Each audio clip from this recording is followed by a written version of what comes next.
And at the Senate this afternoon, the Vice Chairperson of the Mediation Committee is seeking to have the Senate adopt the report of the Mediation Committee on the Conflict of Interest Bill.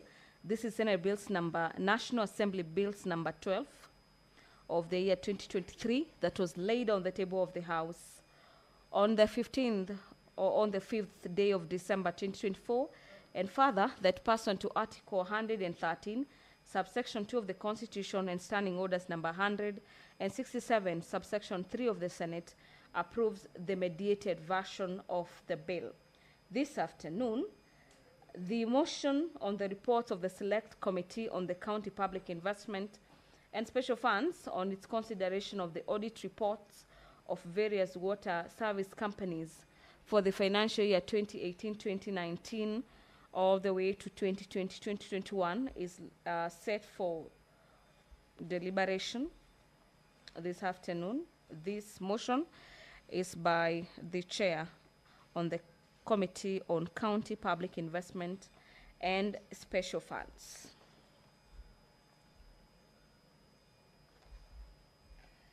Away from the motions and the bills, allow me to take through the other businesses for consideration by the House this afternoon. And the other agenda before the Senate this afternoon is the report of the Select Committee on various county governments. These are investigations on the consideration of the audit reports on county bursaries for the financial year 2020, 2019-2020, 2020-2021, and 2021-2022. This is for about over 20 county governments in regards to how they utilized bursary funds.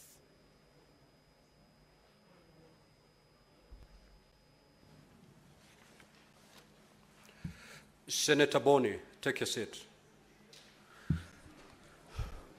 Honorable Senators, I would like to acknowledge the presence in the Speaker's Gallery this afternoon, a visiting delegation from the Senate of the Kingdom of Lesotho. The delegation comprises honorable senators and parliamentary staff who are attending a capacity building program on legislative leadership and governance at the Center for Parliamentary Studies and Training. Honorable senators, I request each member of the delegation to stand when called out so that they may be acknowledged in the Senate tradition. The Honorable Senator Kobane Theko, MP. The Chief Whip and leader of the delegation. The Honorable Senator Dr. Thabiso Lebese, MP. The Honorable Senator Tumane Motella, MP. The Honorable Senator Mamolapo Majara, MP. The Honorable Senator Maholu Mashosho, MP. The Honorable Senator Mawini Kanetsi, MP. The Honorable Senator Siabata Motsamai, MP. Advocate Celiso Molise, Clerk of the Senate of Lesotho, and Mr. Maduma Tsepane, Clerk Assistant. Now, on behalf of the Senate, on my own behalf, I extend a warm welcome and wish you a fruitful visit.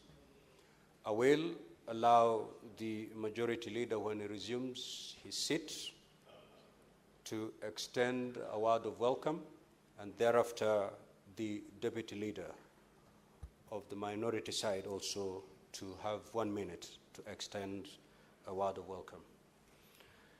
The Minority Leader the Deputy Minority Leader may proceed. Thank you, Mr. Speaker. Mr. Speaker, I take this opportunity on behalf of the minority side of the Senate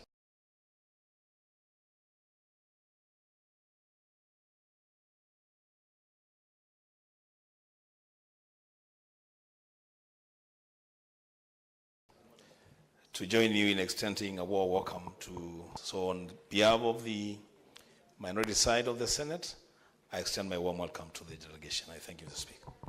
Majority Leader. Thank you, Mr. Speaker. Mr. Speaker, I join you, together with all our other colleagues, in welcoming this visiting delegation from the Kingdom of Lesotho. Mr. Speaker, a very delightful occasion for us to have this delegation, particularly in the study that they are undertaking at the Center for Parliamentary Studies and Training, a key premium training institution run by the Parliament of Kenya, Mr. Speaker, that enjoys very good relations with other parliaments from across the region and globally, Mr. Speaker. That's the heart of what we do here in Parliament, and I'm sure that our colleagues will have a full value for that which they sought out to look for when they set foot from their country to this republic. On behalf of this Senate, Mr. Speaker, I appreciate them. I hope that one day we shall do what we colloquially refer to here as a revenging. That is a counterpart visit, because unfortunately, Mr. Speaker, I've never been to the Kingdom of Lesotho, and I've read very interesting things about them, and I'd wish to go and see live those things. I thank you, Mr. Speaker.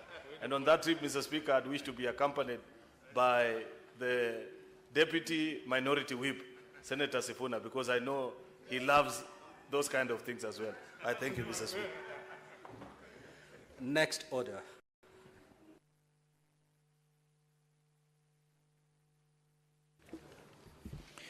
Order number 3, messages. Order number 4, petitions. Order number 5, papers. The Senate Majority Leader.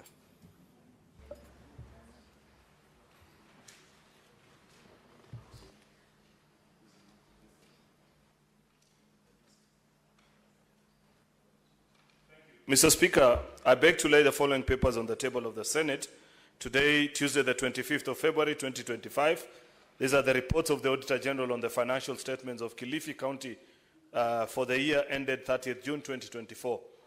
County Executive of Kilifi, Kilifi County Assembly, County Revenue Fund, Receiver of Revenue, Kilifi County Assembly, Members Mortgage and Car Loan Scheme Fund, Kilifi County Car Loan and Mortgage Scheme Fund, Kilifi County Assembly Staff Mortgage Scheme Fund, Kilifi County Emergency Fund, Kilifi County Microfinance Wezesha Fund, Kilifi County Ward Scholarship Fund, Municipality of Kilifi, Municipality of Malindi, Kilifi County Health Services Improvement Fund, Kilifi County Referral Hospital, Mtwapa Sub-County Level 4 Hospital, Jibana Sub-County Level 4 Hospital, Bamba Sub-County Level 4 Hospital, Malindi Sub-County Level 4 Hospital, Marafa Sub-County Level 4 Hospital, Mariakani Sub-County Level 4 Hospital, Gede Sub-County Level 4, Rabai Sub-County Level 4 Hospital, Malindi Water and Sewerage Company Limited, Kilifi Mariakani Water and Sewerage Company Limited, Kilifi County Climate Change Fund for the year ended 30th June 2023, Kilifi County Climate Change Fund for the year ended 30th June 2024, then reports of the Auditor General for the financial statements of Taita Taveta County for the year ended 30th June 2024, the County Executive of Taita Taveta County Assembly, County Revenue Fund, Taita County Government, Receiver of Revenue, Taita Taveta County Government, Taita Taveta County Assembly, Members Car, Loan and Mortgage Fund, Taita Taveta County Executive, Staff Car Loan and Mortgage Revolving Fund, Taita Taveta County Assembly, Staff and Car Loan Mortgage Fund, Taita Taveta County Executive Education Fund Board, Taita Taveta County Facilities Improvement Fund, Taita Taveta Investments and Development Corporation, Taita Taveta Municipality, Special Municipality of Mwatate, Voi Municipality for the year ended 30th June 2024, Moi Voi County Referral Hospital, Taveta Sub-County Hospital, Wesu Sub-County Hospital, Mwatate Sub-County, Tavevo Water and Sewerage Company Limited, the report of the Auditor General on the financial statements of financially locally led climate actions, FLOCA, IDA V319KE P173065 for the county government of Taita Taveta County for the year ended 30th June 2024. And lastly, the report of the Auditor General on the financial statements of Laikipia County Financing Locally Led Climate Action Program for the year ended 30th June 2024. Mr. Speaker, I beg to lay.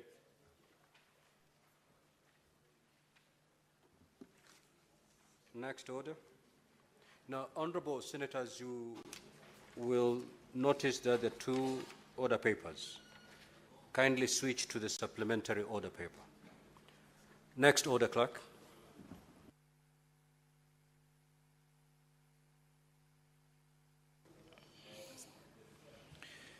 Order number 6, notices of motion.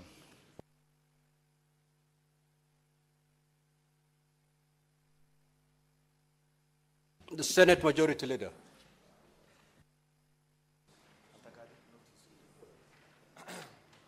Mr. Speaker, I rise to give notice of the following motion, which is a variation of the resolution of the Senate on the report of the Committee of Powers and Privilege on the conduct of Senator Gloria Orwoba, MP. That aware that on the 20th of September 2023, the Senate adopted the report of the Committee of Powers and Privileges on the conduct of Senator Gloria Orwoba, MP, and resolved to suspend the Senator from the precincts of Parliament for the remainder of the second session of the 13th Parliament, which period amounted to 79 calendar days. Cognizant that Senator Gloria Orwoba subsequently sought judicial intervention, obtaining a court order that stayed the implementation of the Senate's resolution until the matter was determined, and that the High Court in its judgment delivered on 15th January 2025 dismissed the petition, thereby reinstating the suspension, considering that Senator Gloria Orwoba has shown a considerable level of remorse, and that following the communication by the Speaker on Wednesday, 12 February 2025, on the implementation of the resolution of the Senate on the report of the Committee on Powers and Privileges on the conduct of Senator Gloria Orwoba, the Senator was apologetic for her conduct. Now, therefore, pursuant to Standing Order number 17, 3D and G of the Parliamentary Powers and Privilege Act, the Senate resolves to vary its resolution made on 20th September 2023, suspending Senator Gloria Orwoba from the Senate and the precincts of Parliament for 79 days, and reduces the suspension period to 30 calendar days, commencing 12 February 2025 to 13th of March 2025, after which the Senator shall be allowed back to the Senate and the precincts of Parliament on the terms resolved by the Senate on 20th September 2023. The Chairperson, Standing Committee on Education.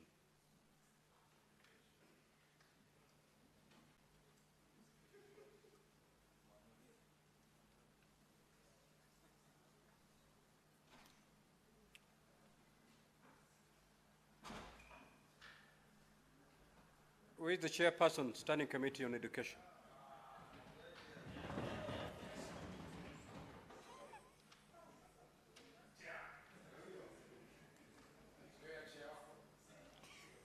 Thank you, Mr. Speaker, sir. I beg to give notice of the following motion, that Senate adopts the report of the Standing Committee on Education on a petition to the Senate regarding the discrimination by Teacher Service Commission, TSC, on payment of hardship and enhanced house allowance to some teachers in Kilifi and Taita Taveta counties, laid on the table of the Senate on this Tuesday, or laid on the table of the Senate on Tuesday, 8th October 2024. Chairperson, Standing Committee on Energy.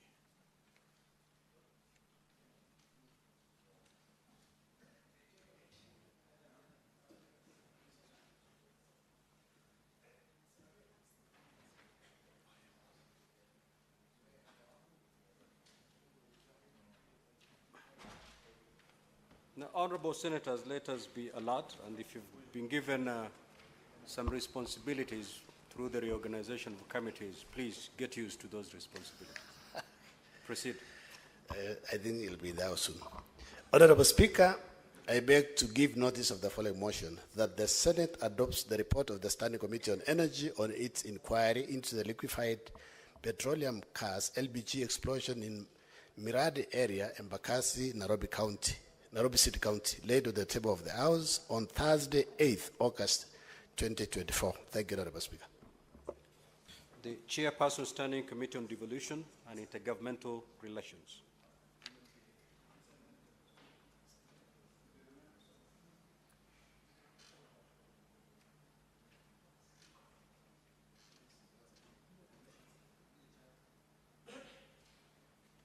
And the two notices? Majority Leader, who is your chair in this committee? He's not present, so you may proceed to. Mr. Speaker, sir, I beg to give a notice of the following motion that the Senate adopts the report of the Standing Committee on Devolution and Intergovernmental Relations on its inquiry into the allegations on personal security concerns raised by the Honorable Philomena Kapkori, Deputy Governor, Trans Nzoia County, laid on the table of the Senate on Tuesday, 1st October 2024. I beg. There are two notices, so proceed to give the second notice.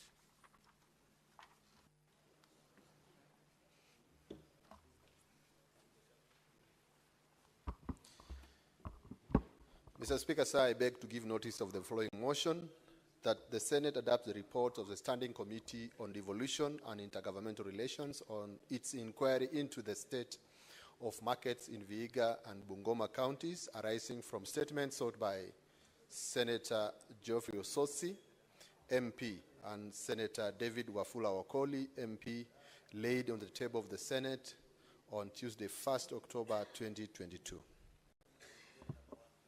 Next order. Order number 7, questions and statements. Statement pursuant to Standing Order 53-1, Senator Kisang.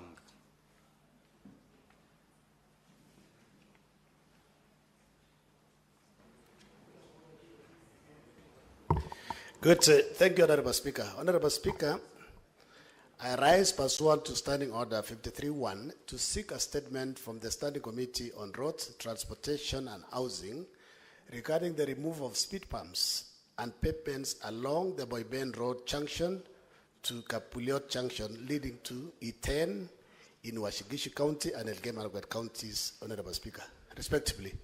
During the Confederation of African Cycling, CAC Road Cycling Championship in October 2024. In the statement, the committee should, 1, state the reasons why the speed bumps and pavements have not been reinstated since the removal in October 2024. Second, provide a timeline for the reinstatement of the pavements and speed bumps to ensure the safety of both pedestrians and motorists. And then finally, Honorable Speaker, explain the measures the ministry is taking to ensure that road safety features such as pavements and speed bumps are properly restored after events that necessitate their temporary removal. Thank you, Honorable Speaker. Senator Hamida Kibwana.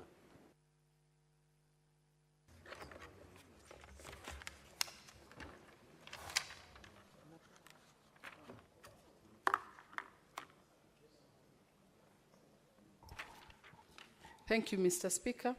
My statement is on the recent court ruling of the decriminalization of suicide. Dear Mr. Speaker, sir, I rise pursuant to Standing Order 52-1 to make a statement on an issue of general concern, topical concern, and national importance regarding the recent landmark ruling by the High Court of Kenya in Constitution Petition number E045 of 2022, which declared Section 226 of the Penal Code unconstitutional, thereby decriminalizing attempted suicide in Kenya. Mr. Speaker, sir, this ruling is a victory for mental health advocacy and the dignity of the individual suffering from the mental health conditions.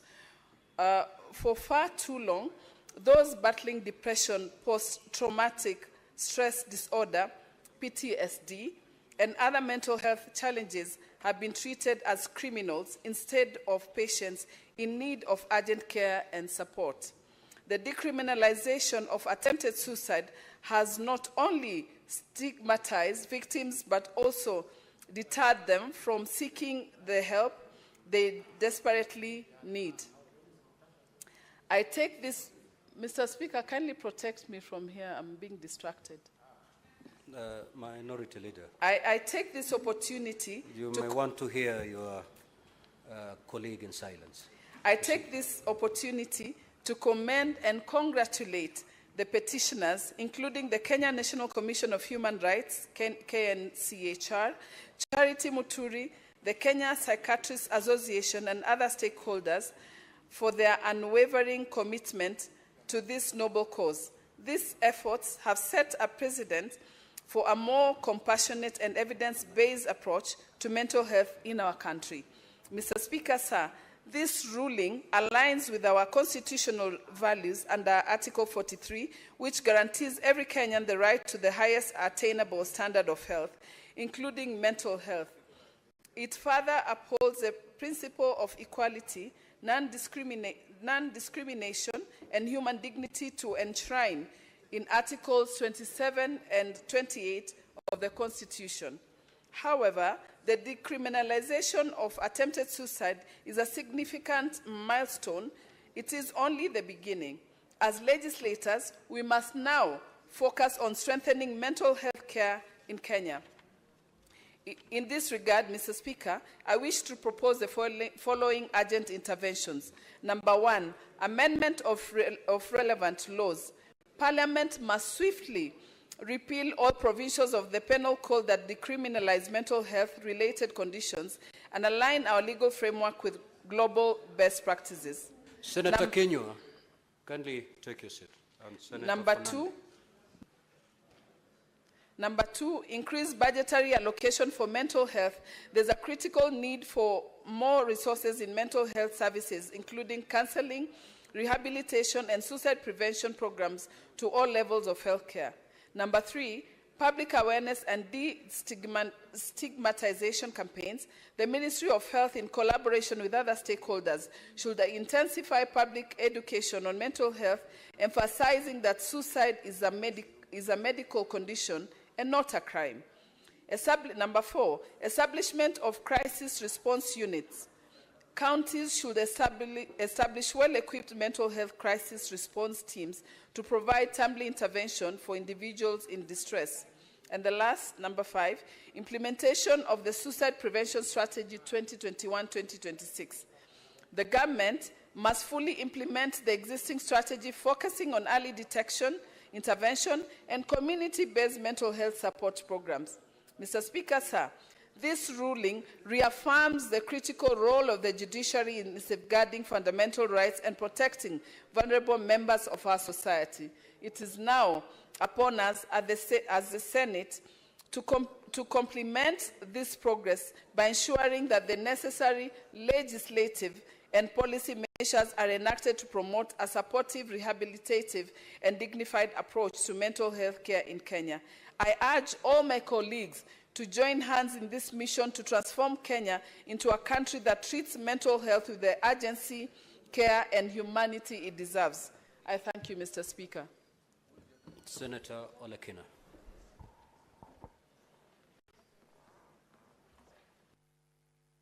Thank you, Mr. Mr. Speaker, sir, I rise pursuant to Standing Order number 53-1 to seek a statement from the Standing Committee on Agriculture, Livestock and Fisheries regarding the plight of wheat farmers in Narok County and the whole of Kenya due to the influx of imported wheat into the country. In the statement, the committee should, number one, state whether the Cabinet Secretary of Agriculture and the Cabinet Secretary for Finance are working together to determine what would be the shortage of wheat after sweeping all locally available wheat before agreeing to the quota allocated by the Council of East African Ministers under legal notice number EAC/204/2024, which is a total of 3,096,500 metric tons of wheat grains, which have caused tremendous sufferings of local farmers whose produce for 2024 are still in their stores. Mr. Speaker, millers opt to import cheap grains rather than buy local produce. Mr. Speaker, sir, the local farmers' frustrations yesterday led to a 6-hour farmers' demonstration where all farmers parked their tractors and farm implements along Narok-Nairobi Road causing tremendous disruptions for businesses in Narok town and traffic snarl-up, which affected ordinary Kenyans. 2, Mr. Speaker, sir, in the statement, the committee should state what is the current wheat deficit in the country.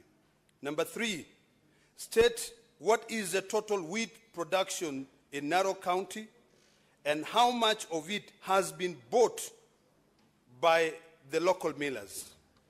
Number 4, the following, Mr. Speaker, are some of the millers that have been given the mandate to import the varying quantities of wheat grains into the country. 1, Capwell Industries, 65,000 metric tons. Lukenya Flour Mills Limited, 33,000 metric tons. Karibu Flour Mills, 60,000 metric tons. Malindi Flour Millers Limited, 27,500 metric tons. Buckex Millers Limited, 50,000 metric tons. Weetabix East African Limited, 5,000 metric tons. Eldoret Grains Limited, 5,000 metric tons. Joy Millers Limited, 200,000 metric tons. Kitui Flour Mills, 324,000 metric tons. Rafiki Millers Limited, 40,000 metric tons. Jamii Milling Limited, 24,000 metric tons. And Alpha Grains Miller Limited, 45,000 metric tons. These are just some of the millers who are importing instead of buying local produce. Mr. Speaker, I beg to request. Next order.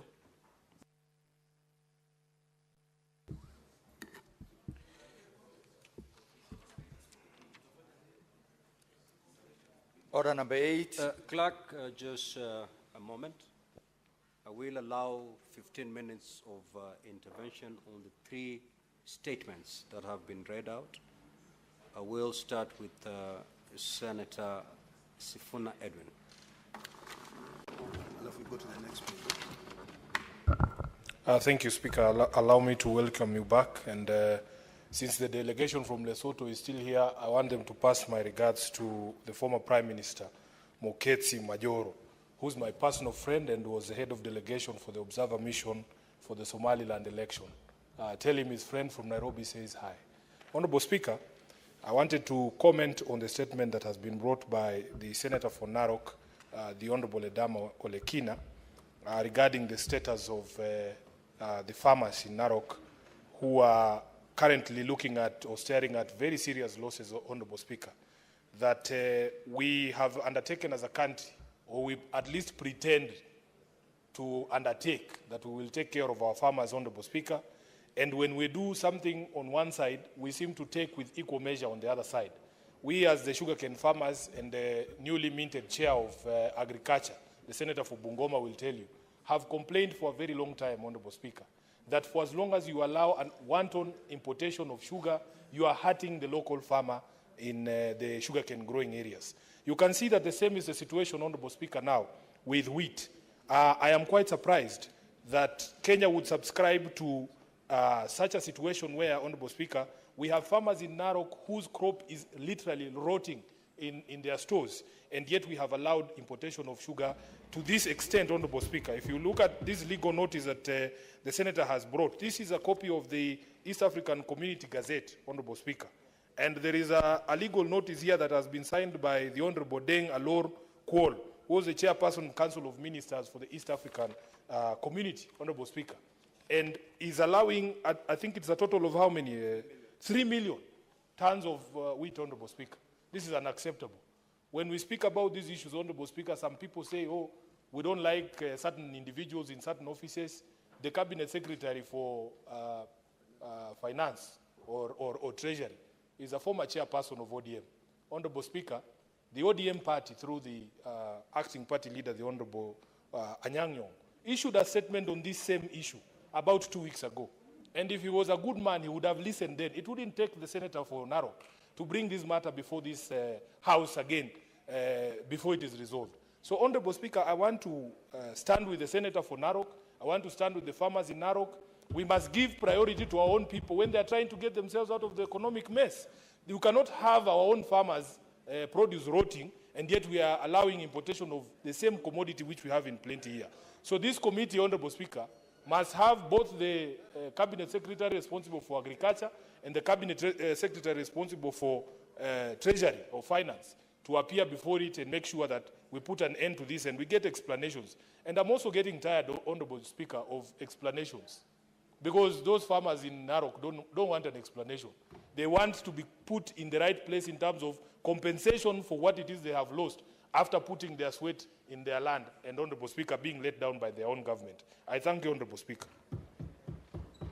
Senator for Nandi, let's speak for 3 minutes to allow as many to speak. Thank you, Mr. Speaker. Sir, mine is just a quick.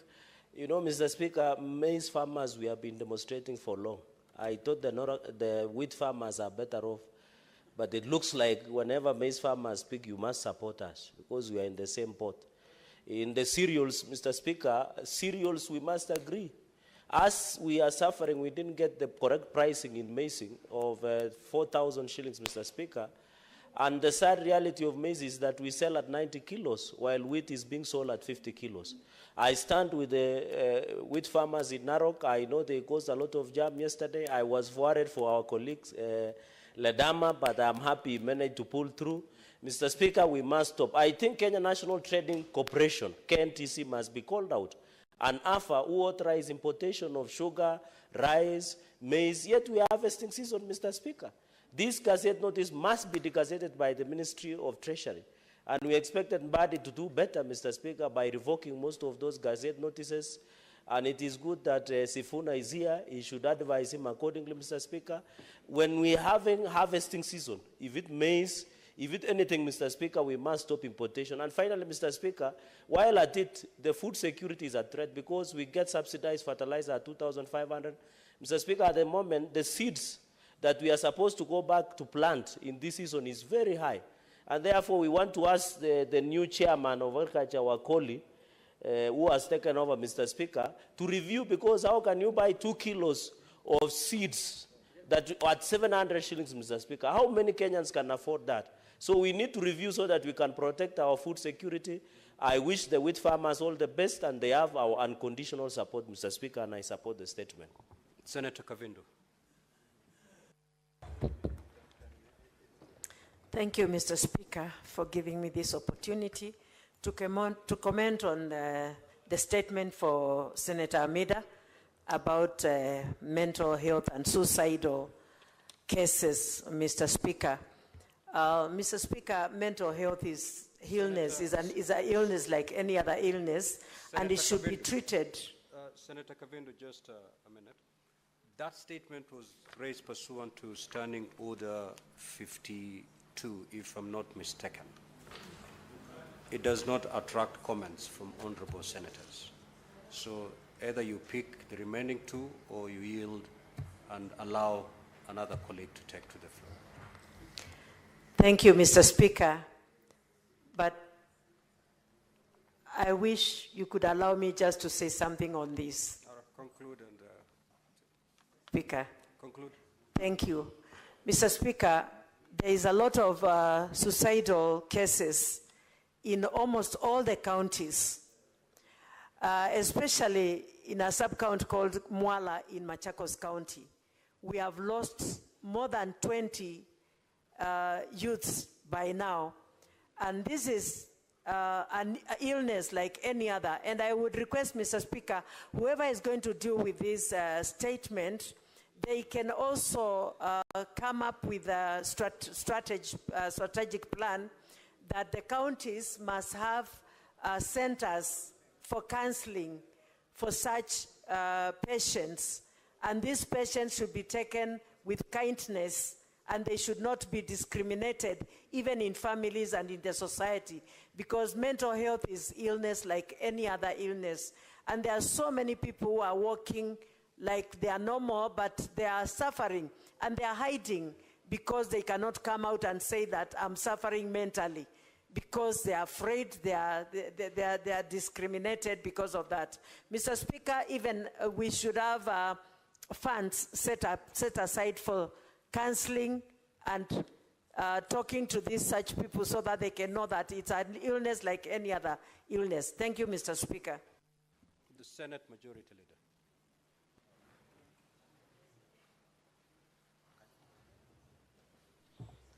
Thank you, Mr. Speaker. I rise to make a comment on this statement by Senator Ledama on the importation of wheat. We have just had our elections and members are about to take over their responsibilities. Mr. Speaker, there must be a proper plan and guidance to the country.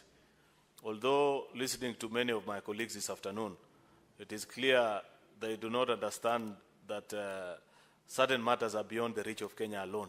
Because the notice that Senator Ledama is referring to is an EAC regional notice for which Kenya is a signatory to. So it's not as simple as just having either a minister, council, or say this or the other. These are some of the things that we should perhaps be raising at the heads of state summit, considering that certain, Mr. Speaker, I don't mind being informed by... Would you wish to be informed by Yes, Senator I don't mind, Mr. Speaker. Thank you, Mr. Speaker, and thank you, Majority Leader, for allowing me to inform you. The Council of Ministers, whose chairman is the current Cabinet Secretary in charge of Treasury in South Sudan, is comprised of Cabinet Secretaries of East Africa who deals with Treasury. So these are the members who go and sit together to agree on what will be zero-rated to allow millers to be able to import wheat. So what we would expect of our Cabinet Secretary, to be able to say, yes, we're in agreement with this. Mr. Chairman, you can sign this. However, mop up all the local produced wheat. So that is the issue here. Because this Cabinet Secretary of Treasury in Kenya can be able to say, because if you look at the list, and I'm happy to share with everyone, the legal notice, all these companies here are Kenyan companies. All of them are trading in Kenya. They are the millers, they are the local millers who are the ones who are buying. In fact, even to further add to the information, tomorrow we've been able to secure a meeting with the Cabinet Secretary for Agriculture because he too was not aware of this legal notice. So it's a matter of full disclosure and also taking into consideration the needs and interests of our people. Thank you, Mr. Speaker. I thank you, Mr. Speaker. Thank you also for that additional information of the point. Actually, you agree with what I say, that this point is beyond Kenya alone making certain decisions. We know what we are good at and what we proceed. The point that I wanted to make, Senator Ledama, to you is that just as certain countries, for example, Tanzania, have excess production of maize, and you saw a press release the other day of how much, I think actually it was their president who was speaking, that they produced in anticipation that their traditional market, which is Kenya, will be available. Unfortunately, or fortunately to the Kenyan people, thanks to the overproduction on our side, that market is not available. What we expect from our cabinet ministers, and that's the point that I wanted to make before you volunteered additional information, is to bring this information to fore. However, Senator Ledama, there's a question also that we must ask ourselves. What is it that makes these millers prefer to bring wheat or whatever they're importing from out of the country in total disregard of locally available stocks? So that once that question is answered, we are able to help our farmers produce. Is it a question of quality? Is it a question of price? Is it a question, whatever the case might be, that makes our millers prefer imports from outside the country?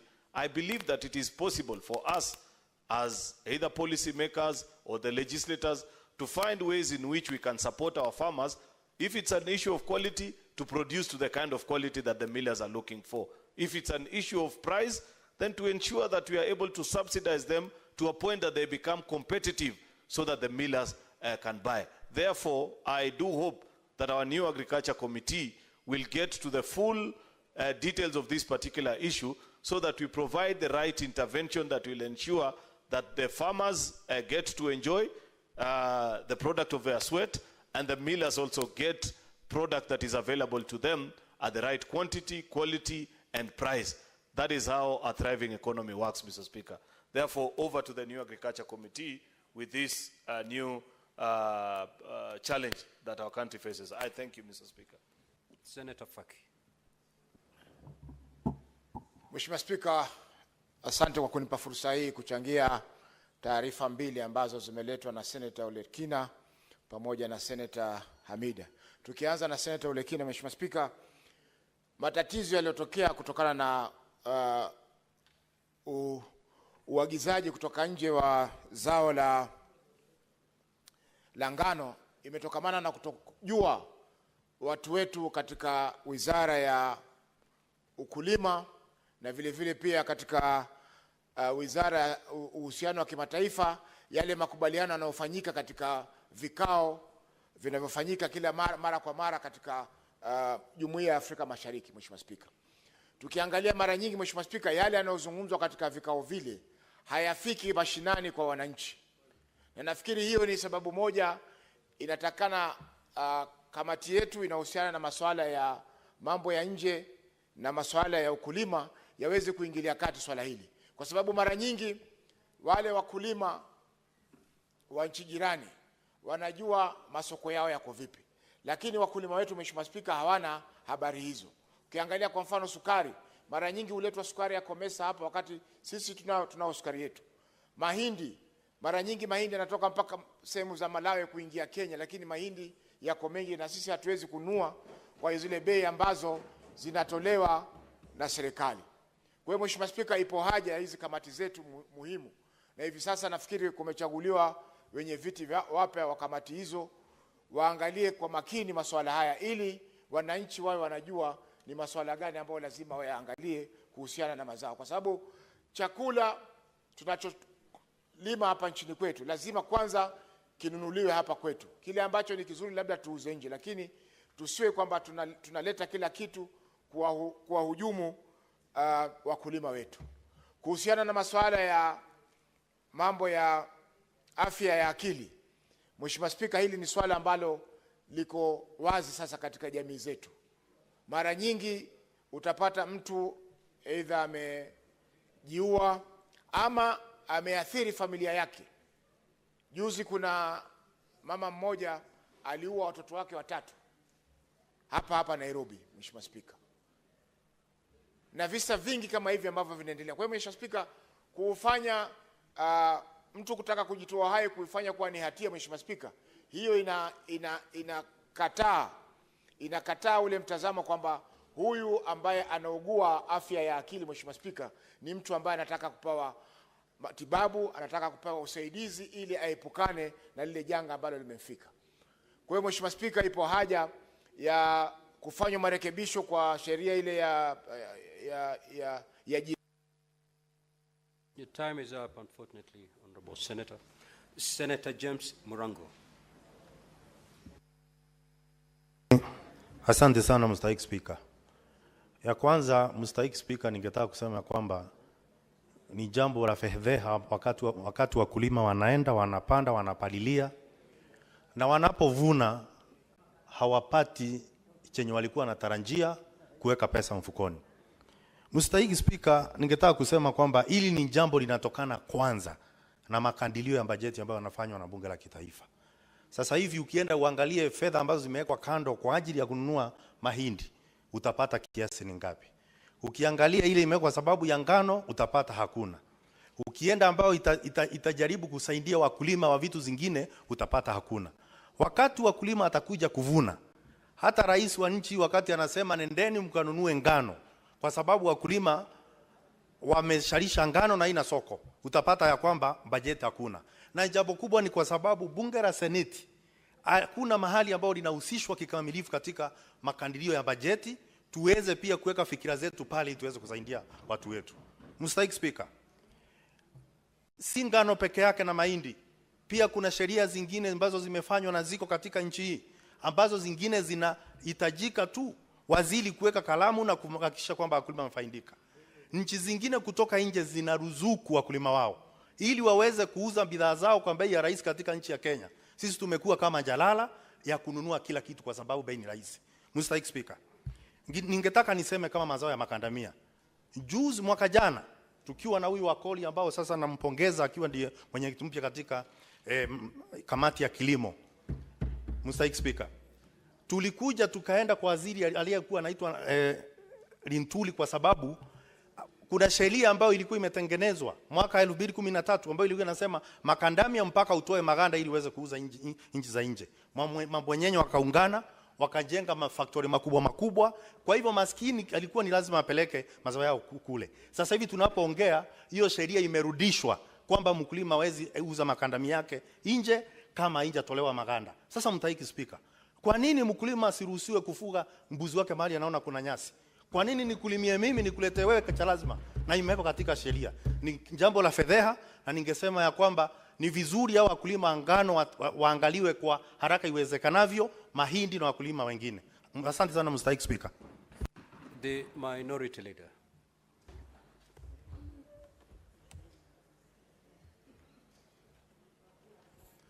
Asante Mstahiki Spika.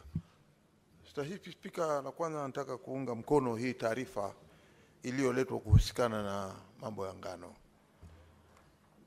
Mstahiki Spika, tunaona kwamba katika wale watu ama wakulima ngano pia ni wakulima ambao lazima waangaliwe ya kwamba mazao yao yamepata kuuzwa ama yamepata kununuliwa katika yale masoko. Mr. Speaker, ni jambo la kusikitisha na ni jambo la madharau sana kwa wale wakuzaji ama wakulima wa ngano kuona ya kwamba hawachukuliwi katika zile taratibu ya kwamba ngano zao ni muhimu. Hata hivi sasa tukiangalia utaona kwamba wakulima wengi sana hawajui watafanya nini na hizo ngano ambazo wako nazo. Mmoja wao akiwa ni Senator Segei, tulikuwa na mazungumzo naye akasema ametengeneza ngano kubwa amevuna, lakini hana pa kuzipeleka na imebidi kwamba sasa imekuwa ni kama atapeana tu kama bure ama zitaketi hapo na hatimaye mwisho zinaweza kuharibika. Mheshimiwa Spika, ni jambo la muhimu kuona kwamba taarifa hii ambayo imeletwa na seneta wetu kutoka Narok ni muhimu sana ili wakulima wetu waweze kuwekwa katika kuangaziwa haki zao na shughuli zao.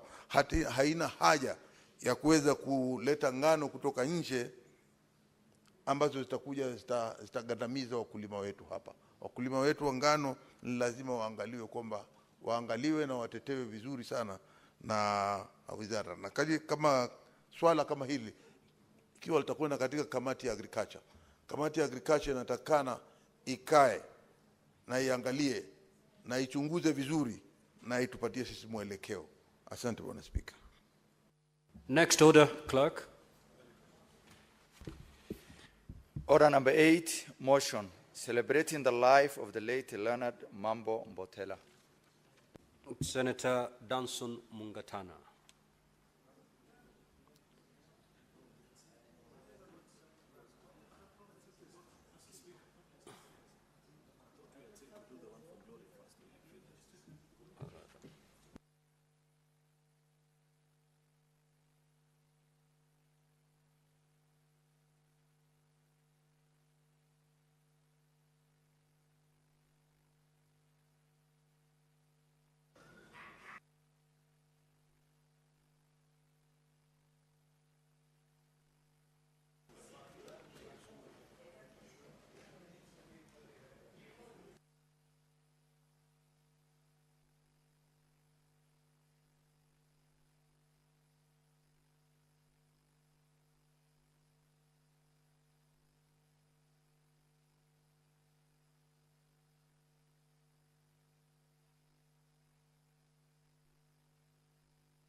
Thank you, Mr. Speaker, sir.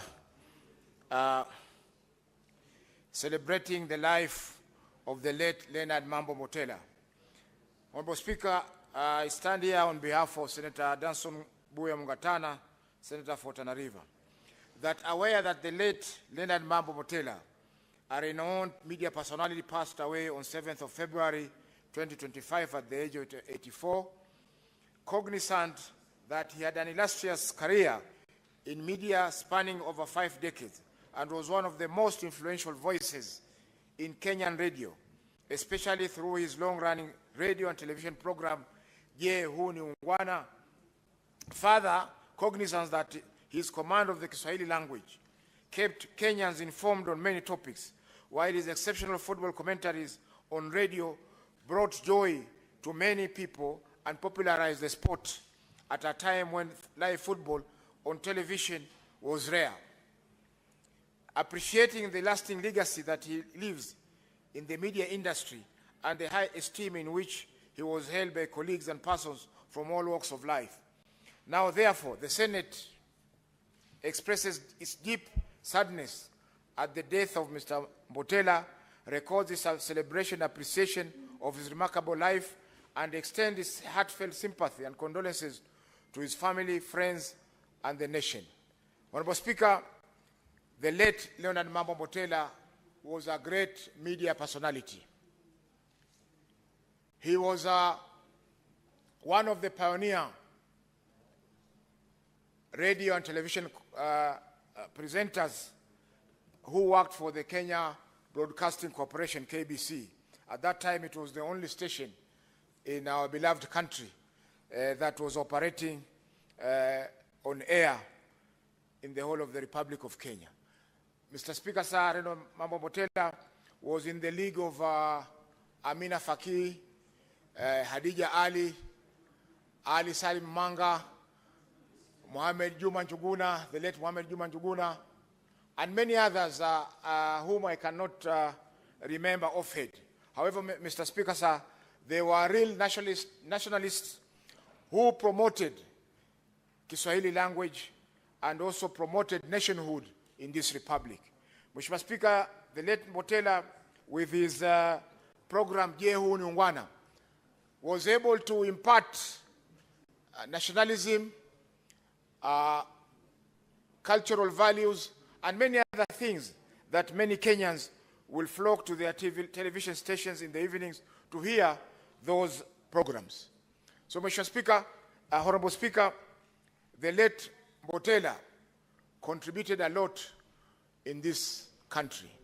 And it is fitting that as a country and as a Senate of the Republic of Kenya, we need to celebrate and appreciate his life as a Kenyan and also as a remarkable person in our republic. Honorable Speaker, the late Motella were the pioneers of the slaves who are being ferried from Nyasaland, currently Malawi, to the West Africa. And at the time of the abolishment of the slave trade, they were settled in Kenya. His family, part of the family, settled in Mombasa and at a place called Freetown. And there's a thriving community there of these people who have since become Kenyans. Honorable Speaker, there are many other communities who settled in Kenya before independence, and some of them have not been able to get IDs up to now. For instance, we have the Pemba community, which was recognized recently. We had the Makonde community, and many others, Mr. Speaker, sir, who were here before Kenya, but they have not been considered as Kenyans throughout their life in Kenya. So, Honorable Speaker, the passing of Motella, who was able to mentor many radio and television presenters in this country, has been a great loss to our republic. And on behalf of the people of Mombasa, where he originated from, I convey my sincere condolences to the family, friends, and his workmates on the sad demise of this great person. Thank you, Mr. Speaker, sir. I beg to move. I invite Senator Cherargei, Senator for Nandi County, to second this motion.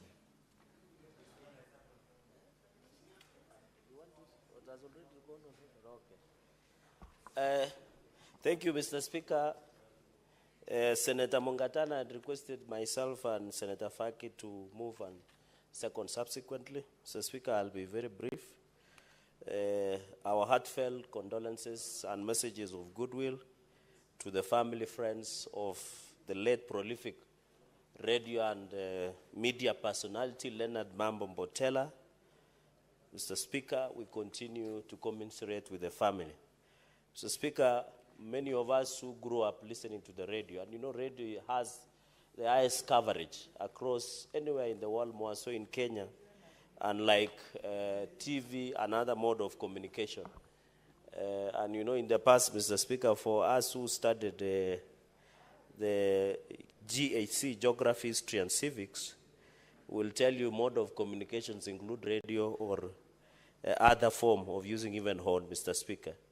Mr. Speaker, I think Leonard Mambo Motella was one of the celebrated media personalities with high integrity.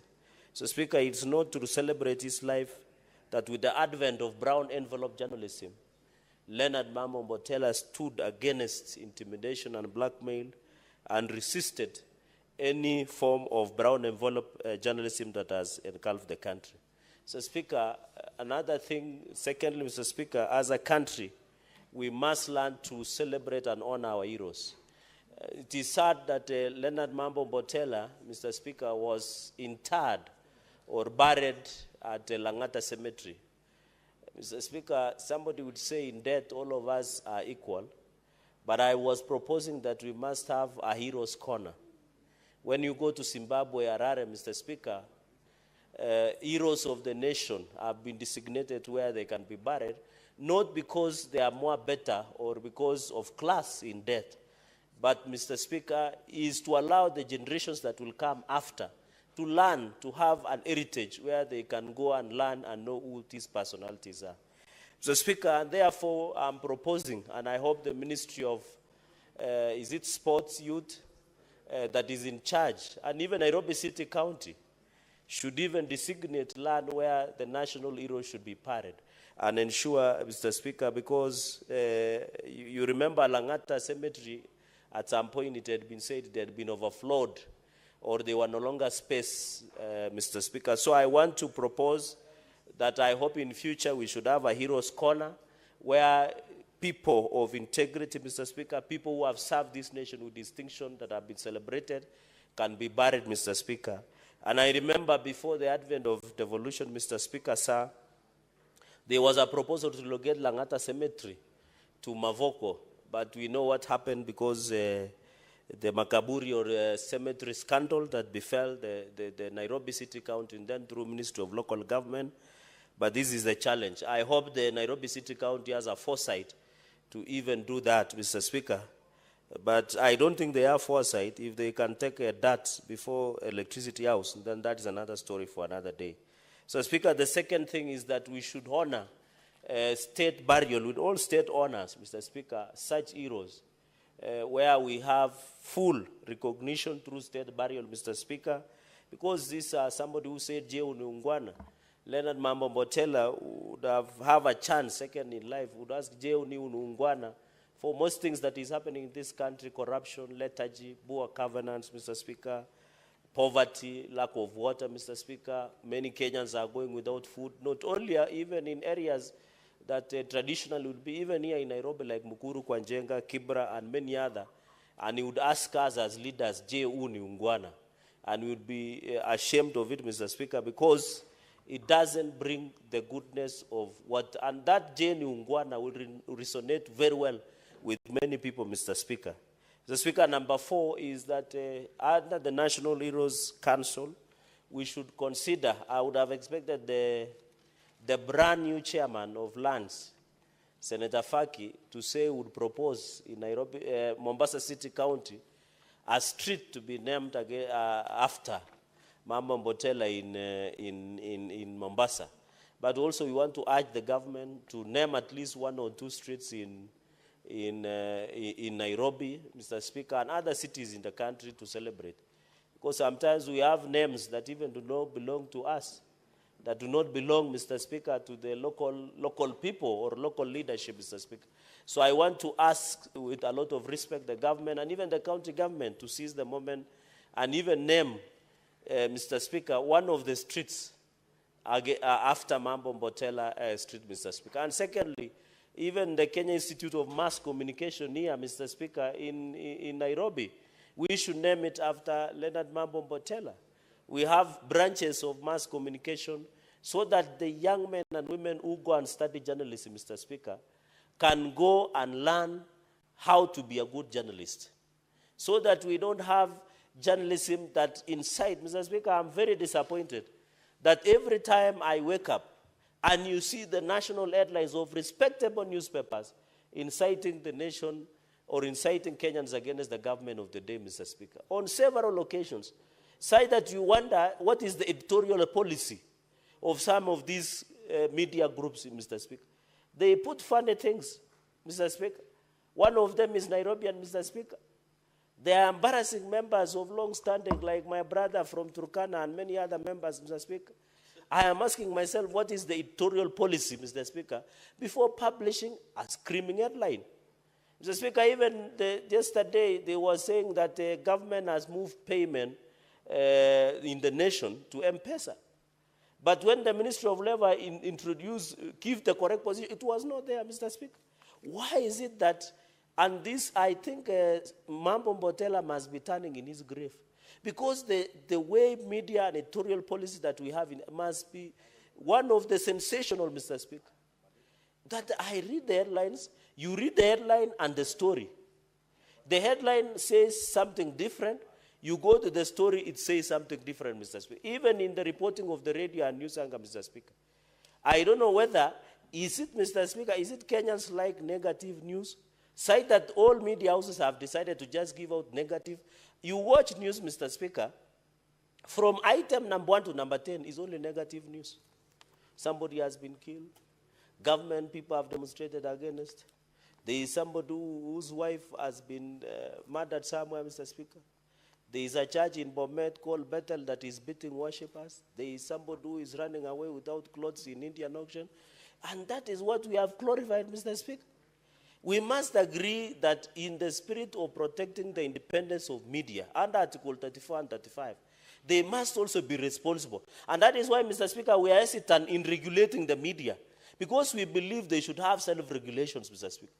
I know of colleagues who have taken even media to court over misinformation, misrepresentation of facts, Mr. Speaker.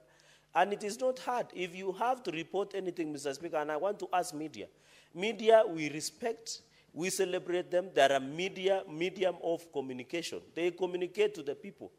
Mr. Speaker, as the proceedings on Kony, it is media that we rely on to communicate through national televisions or through local dialects, Mr. Speaker, so that we can see how the communication is being done. We must agree as a country, and I want to call upon the editors. And even, Mr. Speaker, you saw yesterday on many occasions, even in interviews, somebody is clearing misinformation, and the journalists are not seek for evidence to that effect, Mr. Speaker. So we must, I don't think in the spirit of Mambo Motella, envisage a media that can be used as a tool of incitement. He envisaged a media that could rely, accurate, verified, most importantly, and protecting the integrity of media in the country, Mr. Speaker. And I know we are not saying people should not criticize parliament or judiciary or any other sector, Mr. Speaker. We agree they have a role to play. But we must, as a country, ensure that we report, media reports, accurate, verified, and information with integrity, Mr. Speaker. So, Mr. Speaker, in the celebration of life of Mambo Motella, we celebrate. Now, we must do things that when Mambo Motella says, "Je u ni ungwana," we must carry ourselves as leaders with dignity, with respect, and we must build the nation. I think that was the clarion call of the late Mambo Motella, Mr. Speaker. I want to call upon national heroes to continue to award Mambo Motella posthumously, Mr. Speaker, with the highest honors, so that many young journalists that are with us at the moment can aspire to be at the level of Mambo Motella, Mr. Speaker. With those very many remarks, as I second, Mr. Speaker, is to wish the family of Mambo Motella the grace that surpasses human understanding, so that as they mourn one of their father, the husband, the grandfather, they also have a hope that the country continue to celebrate the great strides and remarks and achievement in the media industry. With those many remarks, I second, Mr. Speaker.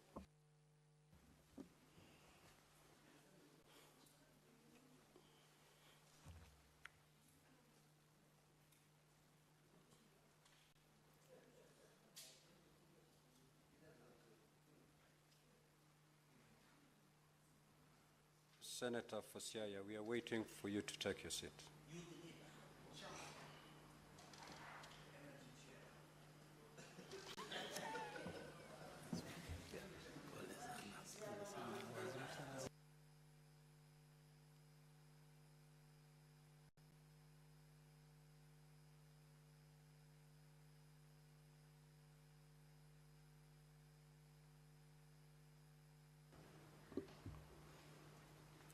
You may take your seat, Senator.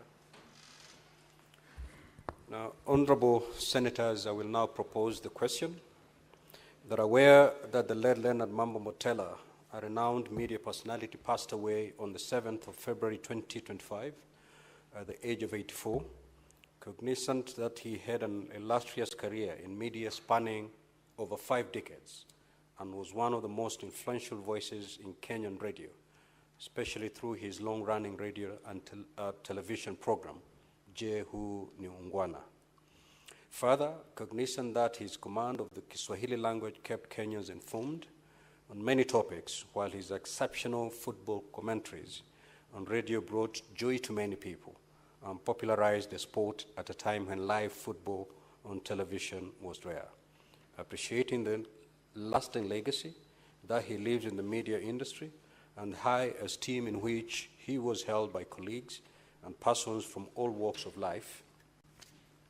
Now, therefore, the Senate expresses its deep sadness at the death of Mr. Motella, records its celebration and appreciation of his remarkable life, and extends its heartfelt sympathy and condolences to his family, friends, and the nation.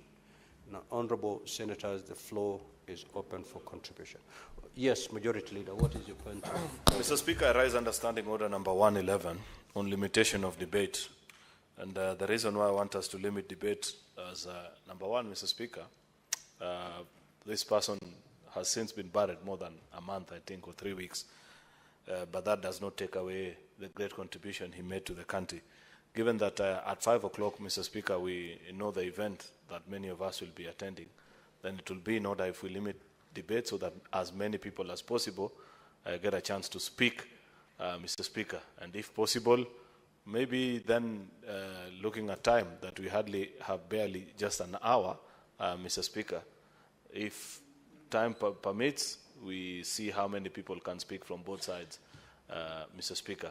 So I want to request that this debate be limited to 2 minutes, Mr. Speaker, per speaker. I think three will be reasonable, Mr. Speaker. Two is by the time you you arise, 2 minutes over, but 3 minutes, Mr. Speaker. Now, honorable senators, we may do this procedurally or through consensus. So 3 minutes, each speaker speaking for not more than 3 minutes.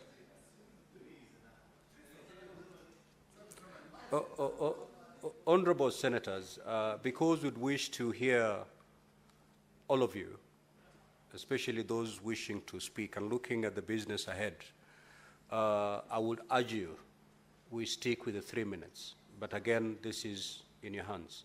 Do we then, by consensus, take 3 minutes as the time in for each senator speaking?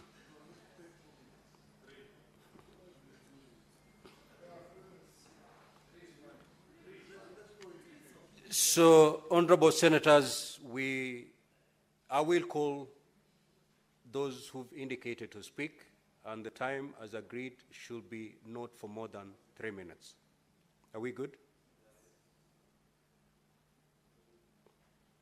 We are spending more time on this matter, time that ought to have actually gone to the actual debate. So 3 minutes it is. Senator Kinyua.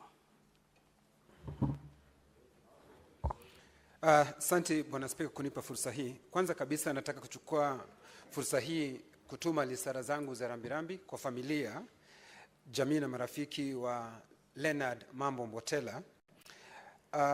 Bwana Spika, itakumbukwa kwamba mtangazaji Leonard Mambo Motella alikuwa ni gwiji wa Kiswahili. Nataka kusema ya kwamba mimi mwenyewe nilimwenzi, na pengine hata kukipenda Kiswahili ni kwa sababu yake na watangazaji wengine kama Billy Omara, mtangazaji Njuguna Gatei, pamoja na Mohamed Juma Njuguna na wale wengine, Mheshimiwa Spika. Na Mheshimiwa Spika, kusudi ya kumpenda ni kwa sababu yeye alifanya kazi nzuri ya kuikosoa jamii na kile kipindi chake cha Je, huu ni ungwana, jambo ambalo lilionekana kwamba halikukubalika katika jamii.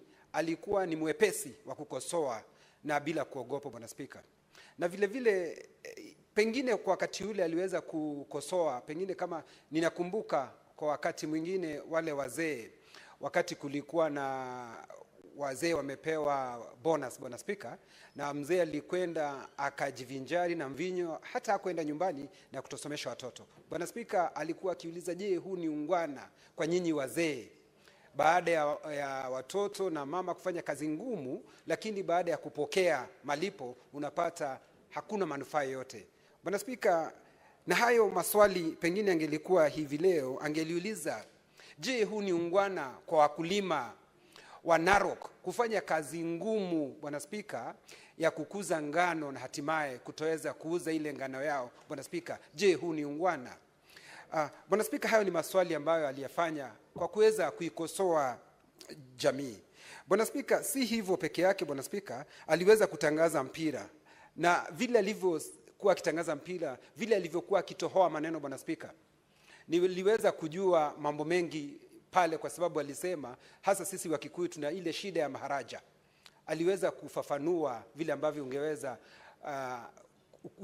uweze kutoadhiriwa na lugha ya mama, hiyo ndio maharaja. Naona Senator wa Mombasa ananiangalia.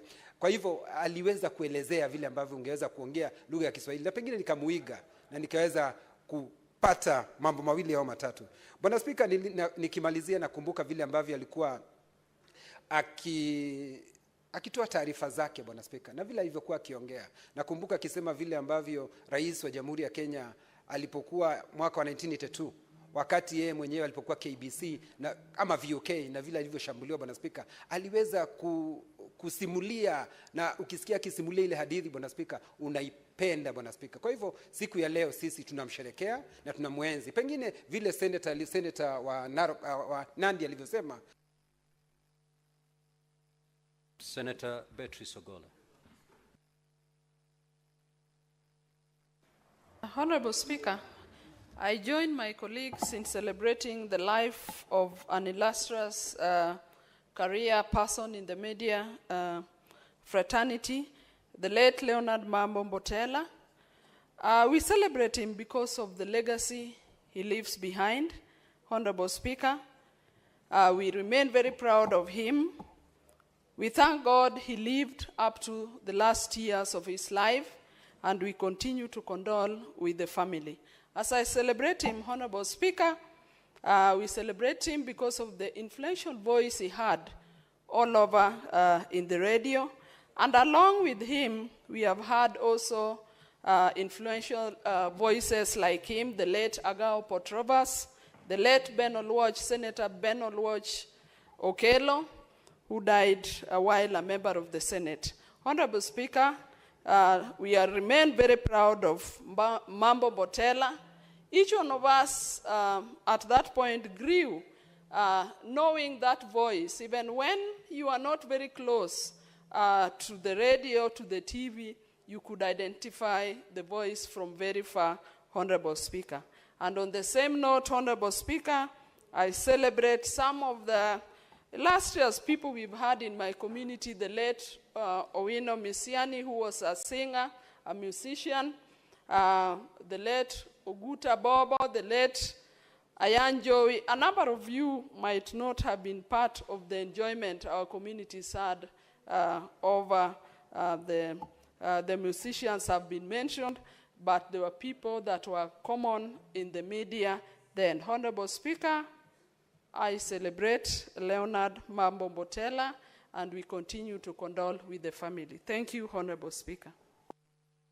Senator Karungo.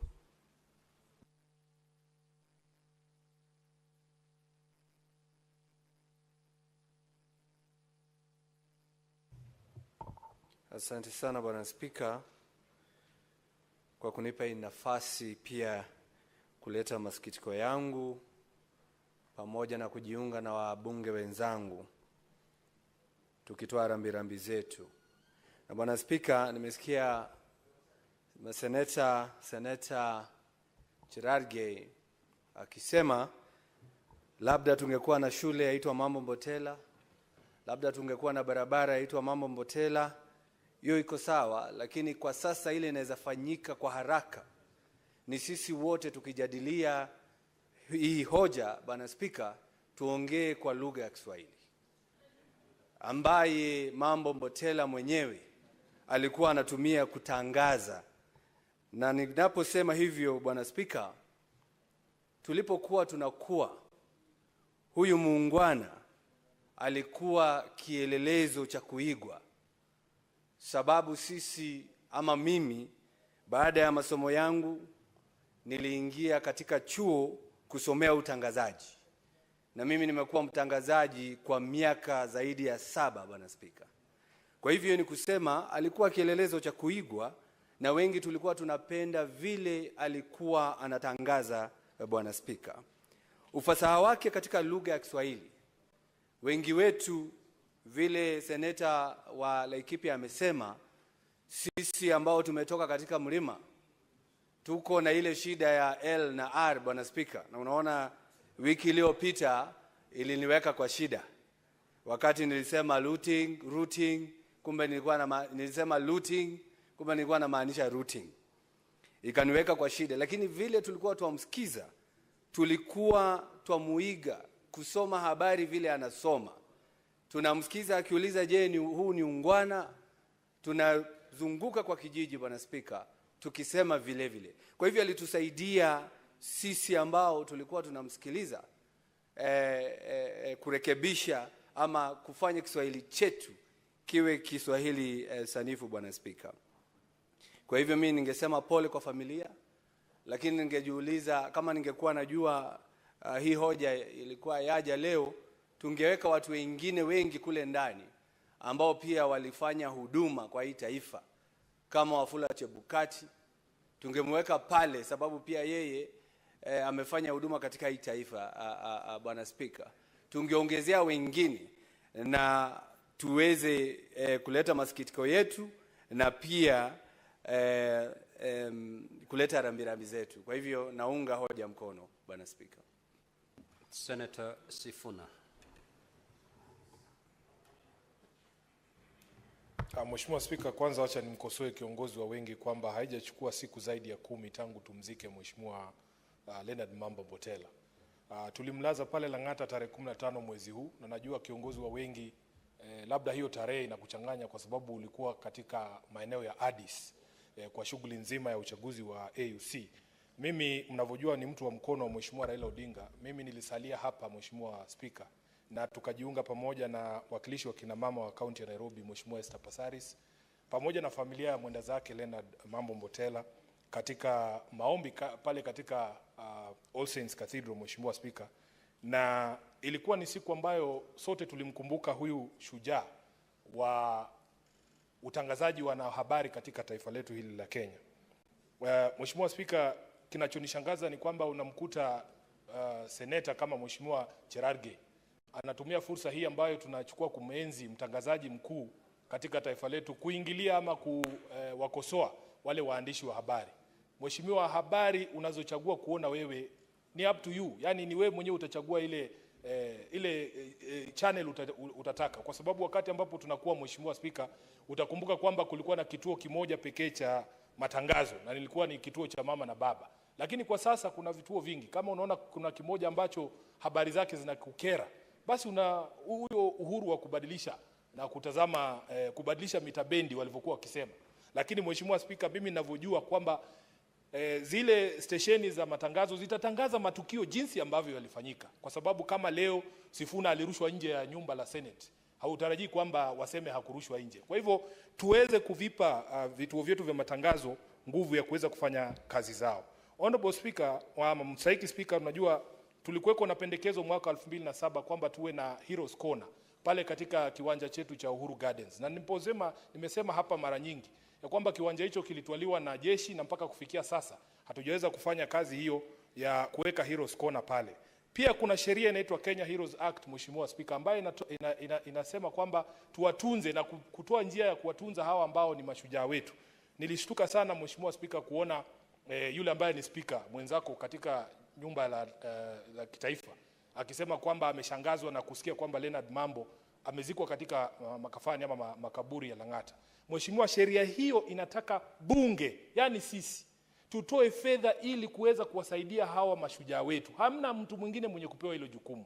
Kwa hivyo spika wa ile bunge la kitaifa pamoja na wale ambao wanaratibu pesa zetu jinsi ambavyo zinatumiwa, waweke fedha katika hii Heroes Act ama Heroes Support Fund ili waweze kupata hiyo support ambayo watu wanasema wanahitaji kupata. Kwa hivyo kwa ajili ya kumenzi huyu shujaa wetu, basi ni lazima tuangalie hii sheria. 30 seconds. Just give the honorable senator another. Naam, Mheshimiwa Spika anasema sisi kama bunge, ili tusije hapa tena kulalama jinsi ambavyo mashujaa wengine wanatelekezwa, tuweze kuweka fedha kwani katika bajeti ya mwaka huu, kwa sababu tuko katika hiyo cycle ya bajeti. Mheshimiwa Spika, kwanza na spika la bunge la kitaifa, hata hapa tuweke pesa kwa ajili ya hii National Heroes Assistance Fund ili tusije kupigwa na butwa jinsi ambavyo nilimuona Mheshimiwa Wetangula akishtuka. Asante sana Mheshimiwa Spika. The Senate Majority Leader. Bwana Spika, mstahiki Spika, najumuika na wenzangu maseneta katika kutoa rambirambi na pia kumshabikia huyu mwanahabari ambaye ni tajika sana katika taifa letu la Kenya kwa kazi yake aliyofanya kwa ustadi hadi kufikia alipofikia, kwamba nafikiri kila mwanafunzi wa masomo ya wanahabari wale waliokuwa wakati ambapo walikuwa kazini na hata wakati alipostaafu, Bwana Spika, walikuwa wanatamani wafanye kazi alivyofanya yeye. Kwa hivyo Bwana Spika, najumuika na wenzangu kwa kutoa pole zetu kama bunge la taifa la Senate. Ya pili, kujumuika na Wakenya wote ambao walimshabikia na kusema asante sana heko shujaa wetu kwa kazi yako ambayo umeifanya kwa hali ambayo imewafurahisha Wakenya wote, na kusema kweli hapa kulikuwa na mwanahabari. Si kila siku Bwana Spika ambapo tunapata mtu ambaye baada ya kutuaga watu wanashabukia na kusema huyo katika kazi zake alifanya kweli ilivyotakikana. Kwa hivyo Bwana Spika, kukitokea mambo kama hayo, ndiposa taifa la Senate, pengine kuna wengi wanajiuliza itakuwaje baada ya siku karibu 10 vile tulivyoelezwa na kiongozi seneta wa Nairobi kwamba imekuwa ni siku 10 tangu walipomlaza, ndiposa bunge inazungumzia masuala haya. Ni kwa sababu kazi yake nafikiri hata baada ya karne 10 bado itakuwa inakumbukwa katika taifa hili. La mwisho Bwana Spika, nimesikia wengi wa maseneta pengine wakitoa mawazo kwamba ingekuwa vizuri kama tungekuwa na kona ya kuwashabikia mashujaa wetu la kitaifa. Lakini hata sisi kama seneti Bwana Spika, imefikia mahali ambapo tunafaa kuwa na kumbukumbu yetu sisi kama senate wenyewe, hata si bunge pekee, si bunge kwa jumla, sisi kama senate ya Wakenya ama binadamu yoyote ambaye wamefanya mambo ambaye sisi kwa kimo chetu kama seneti tunaona kwamba wamechangia kufikia mahali inabidi tuwakumbuke. Katika lugha ya Kimombo yaitwa Hall of Fame, yani pahali ukielekea katika institution mbalimbali Bwana Spika duniani, unapata kuwa huwa wana sehemu ambayo wametenga na kusema kulingana na sisi tunaona bwana fulani amefanya mambo yake vizuri mpaka inabidi sisi kama chuo ama kama wizara ama kama pahali popote, Bwana Spika, tuwe na kona yetu ya kuwakumbuka watu kama hao. Imefika mahali ambapo lazima tuwakumbuke wale ambao wametoa mchango mkubwa katika kuhakikisha taifa letu, Bwana Spika, limekuwa bora. Na tuanze hapo na wale waliojitolea kuhakikisha kwamba tuna ugatuzi. Tuandike, tuseme huyu ni nambari ya kwanza, ni fulani na fulani, tunajua mchango wake katika kuhakikisha Kenya una ugatuzi, na pengine wale wamezidi katika miaka ya baadaye kuhakikisha kwamba ugatuzi umekita mizizi. Kisha ndiposa tukifikia kwa shabiki. Senator Oburu Odinga.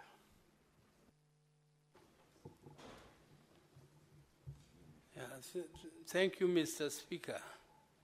Mr. Speaker, sir, I also want to give a word on the demise of my friend, Leonard Motella. This great man of Kenya came from very, very humble backgrounds, Mr. Speaker, sir. Mr. Speaker, this man came from the background of those slaves who were freed and brought to Kenya, to some place called Freetown. And Mr. Speaker, they came from that humble background, and one of his uncles was a councillor here in Nairobi. And there is an estate here in Nairobi called Motella Estate. Mr. Speaker, sir, this man started also from very junior ranks in the KBC. They used to call them Voice of Kenya. And he grew up through the ranks. He grew up through the ranks to become so famous, Mr. Speaker, that everybody in Kenya knew who Leonard Motella was. Mr. Speaker, one day in 1982, there was a coup in this country. Mr. Speaker, I woke up at 6 o'clock. I was in Mombasa. That time I used to work in Mombasa. And a sister-in-law of mine woke me up and told me, Oburu, have you heard there is a change of government? He told me, just open your radio. You will hear what is happening. And I heard the voice of Leonard Motella. And I thought, this thing is complete. If Leonard Motella can announce this event and say, polisi wawe raia, polisi wakai kama raia, then immediately I came out of my house, which was in the center of town, and I saw at Makupa police station, all the policemen were walking there in civilian clothes, just what Motella had said. So, but then things started changing by 12. So, but he kept on. People thought he was involved in the coup. Leonard Motella was not involved in that coup. He was actually hijacked by those people and made to make those announcements which he made. So I think this needs to be cleared, that Leonard Motella was part of the coup, was not part of the coup, but he made that great announcement. And his announcement on the Ungwana,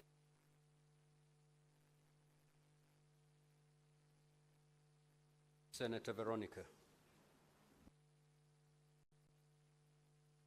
Thank you, Honorable Speaker, for this opportunity. And let me also take this chance to offer my deepest condolences to the family of the late Leonard Motella, one who preceded other key anchors in the news sector today, or in the media sector today, who preceded the likes of Karo Mutoko with a commanding voice, and who brought into the nation the culture of honor.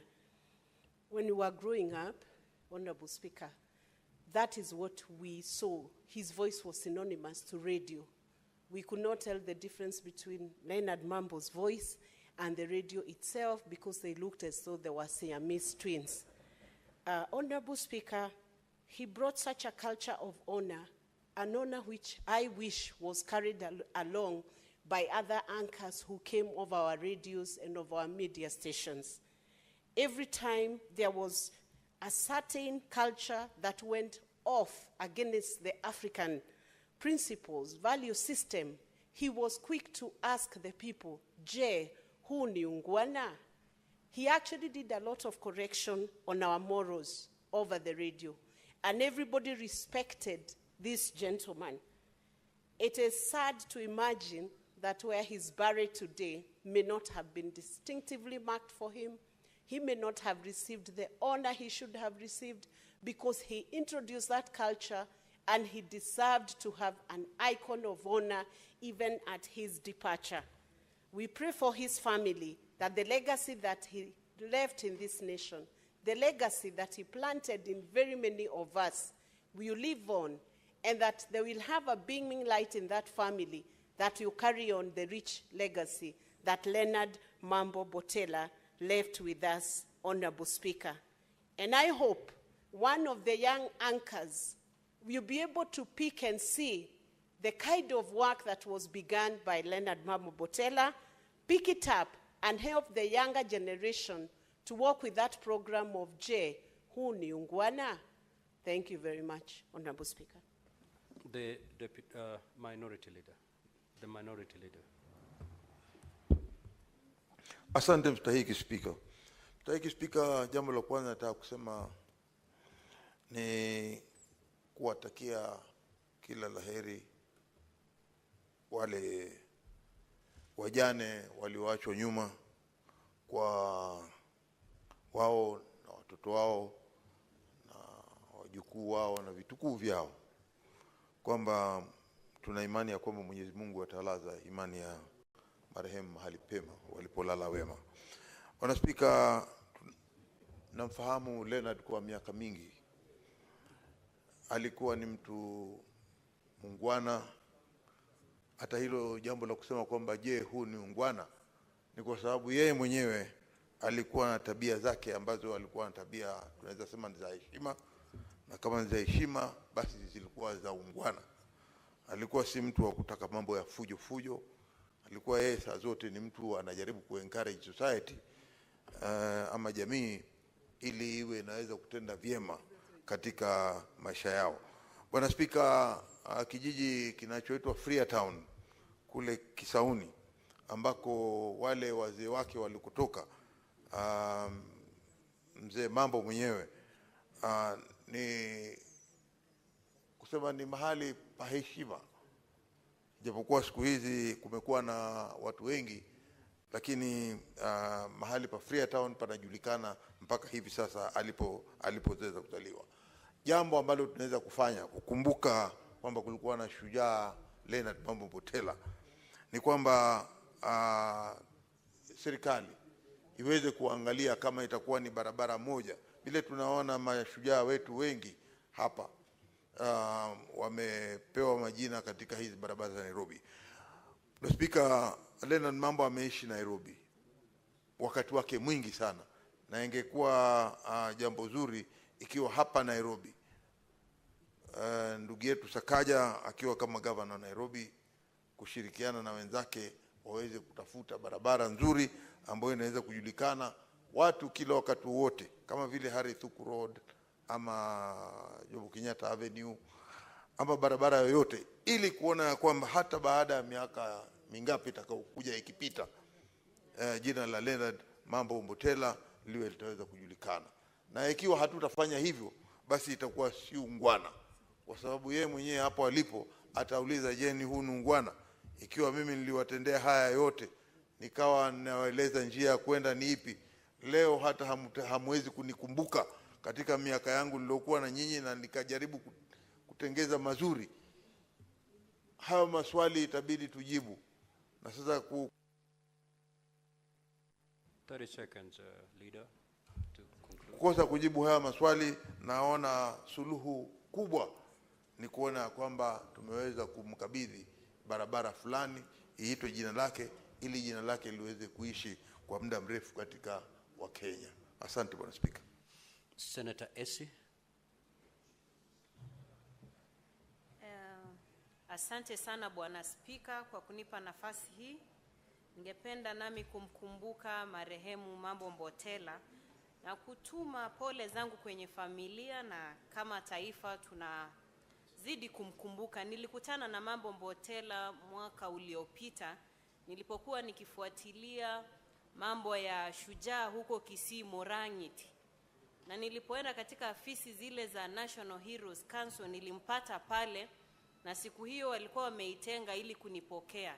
Nilifurahishwa na jinsi ambayo nilipokelewa pale, na mzee Mambo Motella alikuwa mmoja wa wale ambao waliniita na kuomba tuweze kupigwa picha pamoja nikikabidhiwa ile award ambayo Morang'it alikuwa amepewa.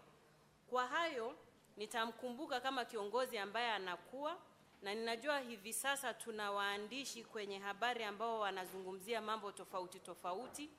Huko Kisii kuna ambaye anajaribu kumkaribia, huwa ana kipindi kama hicho katika redio ya Egesa, anaitwa Sorobi Moturi, lakini yeye ana kipindi kama hicho cha Jeu ni Ungwana lakini kwa lugha ya Kikisii.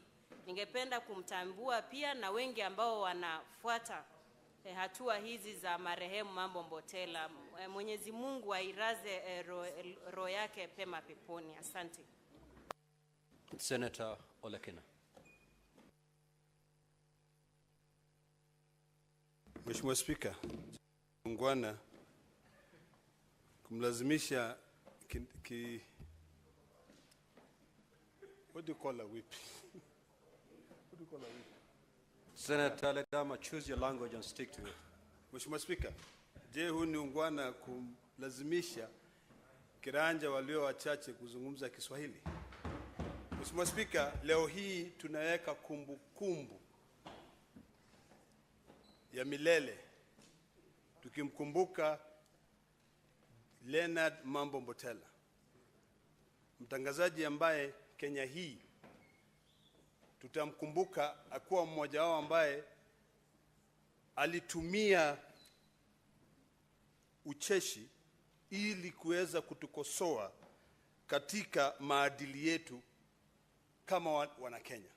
Mheshimiwa Spika, nakumbuka vizuri kabisa ya kwamba nilisoma ya kwamba mwaka wa 1982 wakati wa mapinduzi ya Kenya alilazimika, aliweka bunduki hapa, akalazimishwa kusema kwamba serikali imebadilika. Lakini pia alipomaliza aliuliza, je, huu ni ungwana? Kumaanisha ya kwamba tunaweza kweli kutumia ucheshi ili kuweza kukosoa wa Kenya kwa ile mambo ambayo tunafanya. Ni lazima Mheshimiwa Spika tuhakikishe ya kwamba hizi kumbukumbu ambazo tunaziweka za milele si kumbukumbu ambazo zitabaki kule katika Lang'ata Cemetery.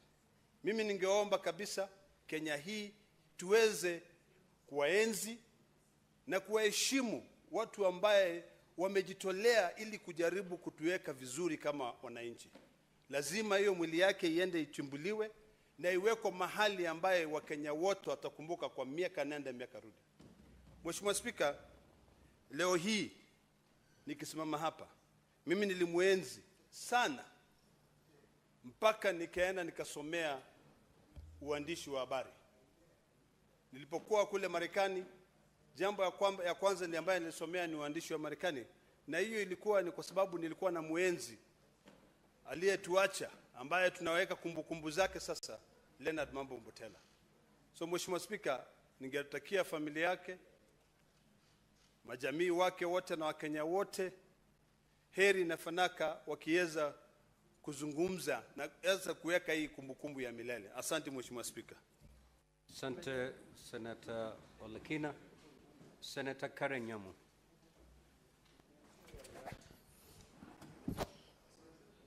Asante sana Spika. Mimi namkumbuka marehemu Leonard Mambo Motella kama mtu mwanahabari ambaye aliongea Kiswahili bora sana na kitamu. Ungesamehewa kufikiria ama kudhani ametoka pwani la Kenya. Nikiwa mtoto mdogo, nakumbuka wazazi wangu waliweka kwenye redio hiki kipindi chake Leonard Mambo Motella, na ilitubidi upende usipende ungekaa na umsikize. na hapo ndipo nilikuja kuwa mwenyewe kufurahia hicho kipindi, na nilikuwa na look forward. Faki anaweza tuambia hivyo ni kusema aje? Natarajia sana, je, hiyo kipindi kingine atakuwa anazungumzia nini? Na alikuwa analenga sana tabia za jamii, na nakumbuka kitu ambayo ama tabia ambayo yeye alikuwa ameiongelelea. Kwa akili yangu nilikuwa nikienda nikiangalia ama nikiobserve watu wazima, saa hiyo nikiwa mtoto, kama watu wanafanya vitu za ungwana katika ile yeye alikuwa ameiweka iwe kiwango ya ungwana. Na kwa hivyo alichangia pakubwa sana kuweza kuunda tabia za kijamii, na hiyo ni aspect ambayo inakosa sana kwa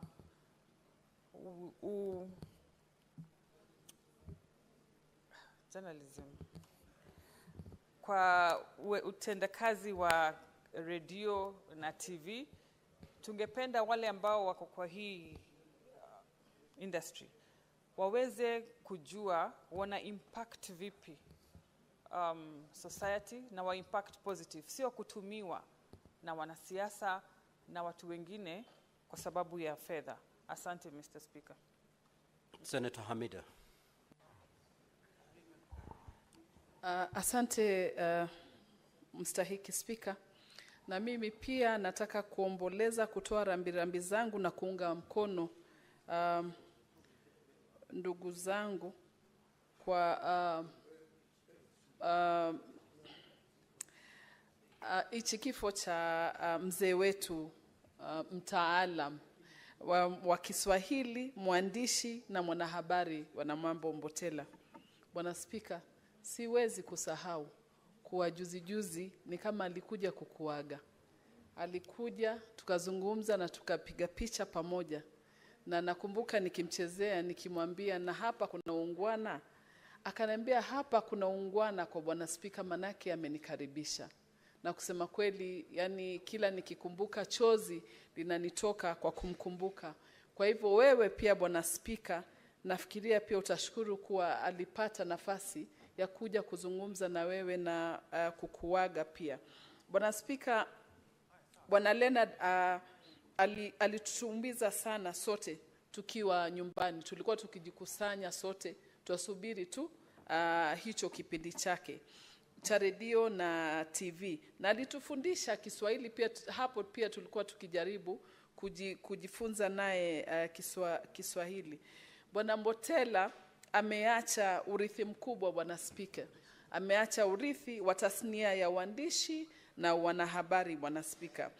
Nakumbuka pia vile Senator Oburu nasema alilazimika kutangaza kupitia televisheni kuwa nchi imepinduliwa kwa mwaka 1982, na alikuwa na roho nzito sana, na ilikuwa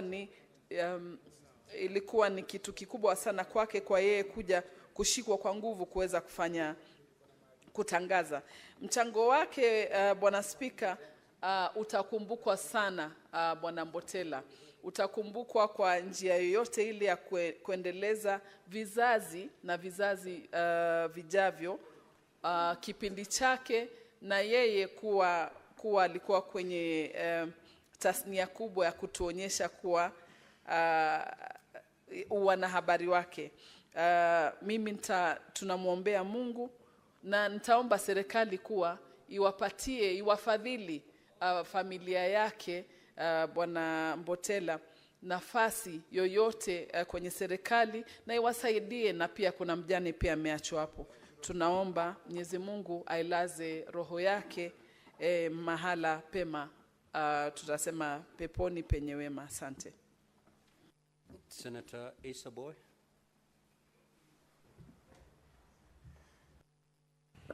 Asante sana Mheshimiwa Spika, na mimi pia kunipa fursa hii niweze kuchangia kuhusu mzee wetu Leonard Mambo Motella ambaye alikuwa ni mtu maarufu sana akijulikana katika nchi hii na pia katika nchi za East Africa.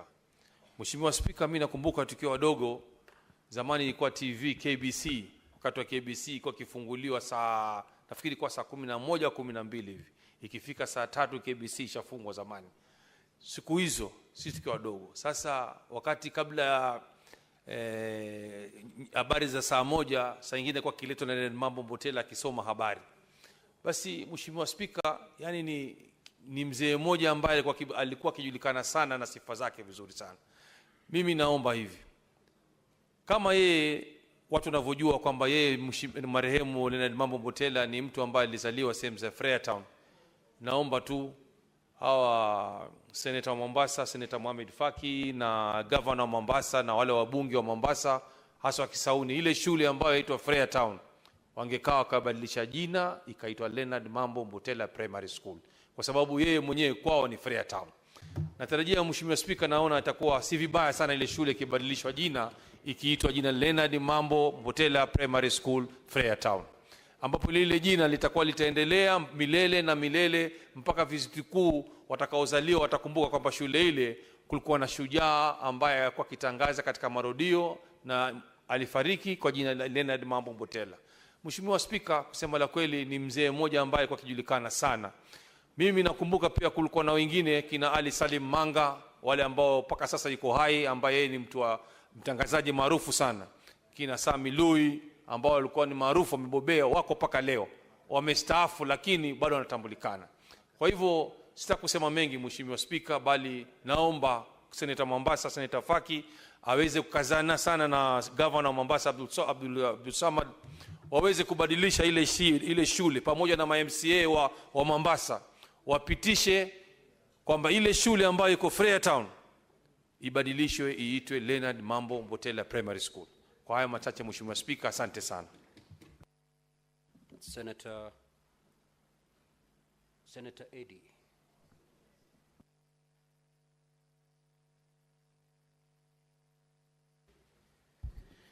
Ya kwanza Mheshimiwa Spika, ni umerudi katika jumba hili, na wacha nichukue fursa hii mstahili Spika ili nikupe pole zangu, kwa sababu sasa tuko katika jumba ambao ulikuwa unatusaidia kuendelea na kazi zetu hapa, kwa vile ulipoteza baba yako, na naomba Mungu kwamba atakupoza roho.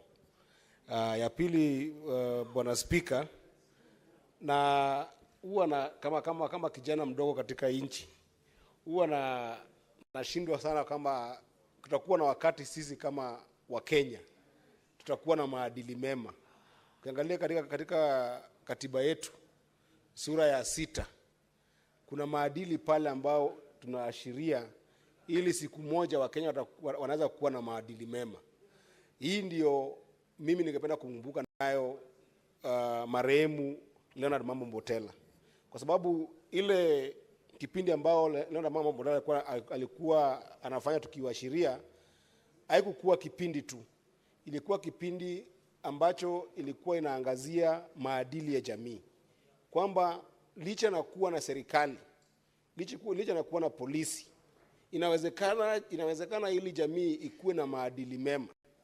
Ile kipindi ya je huu ni ungwana, mimi ilikuwa kipindi tu kwangu, hata ingawaje sikuwa nimeenda nao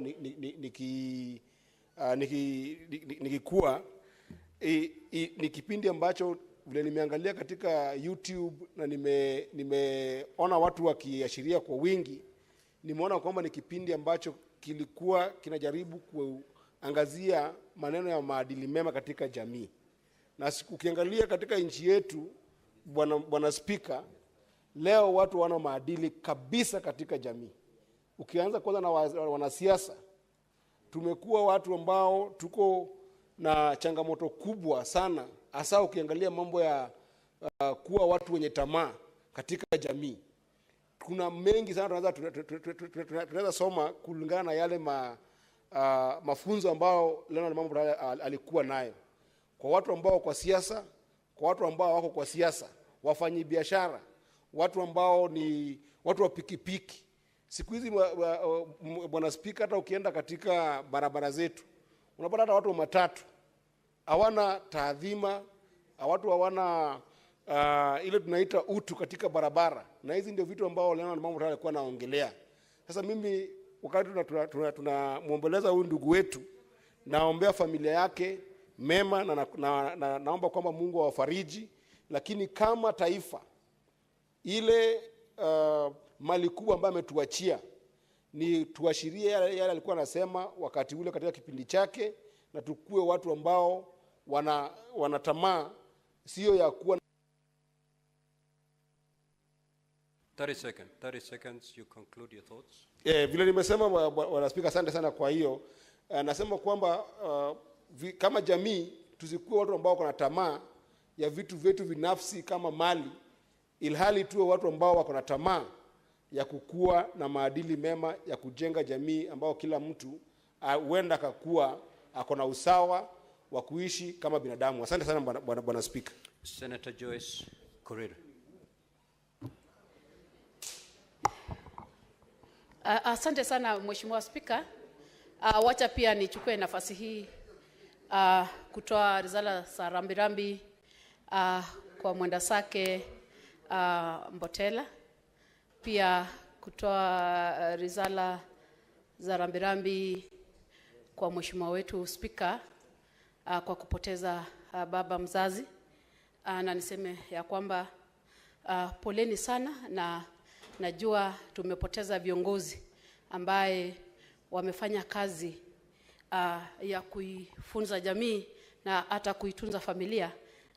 Hadi siku ya leo tunaweza kushuhudia matunda ambayo walifanya.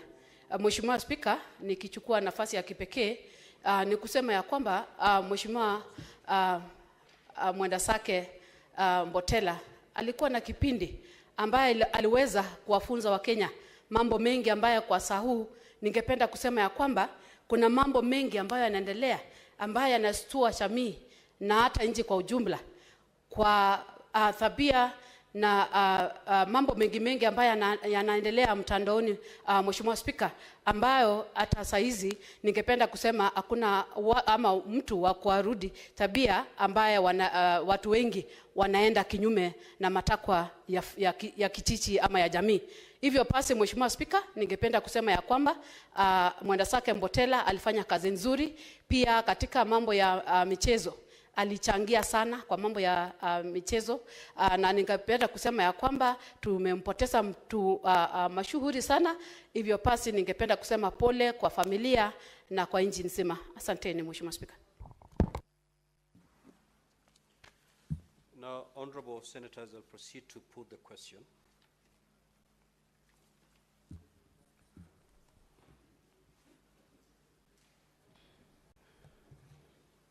The question is as follows: that aware that the late Leonard Mambo Motella, a renowned media personality, passed away on the 7th of February 2025 at the age of 84, cognizant that he had an illustrious career in the media spanning over 5 decades and was one of the most influential voices in Kenyan radio, especially through his long-running radio and television program, Jehu Nyungwana.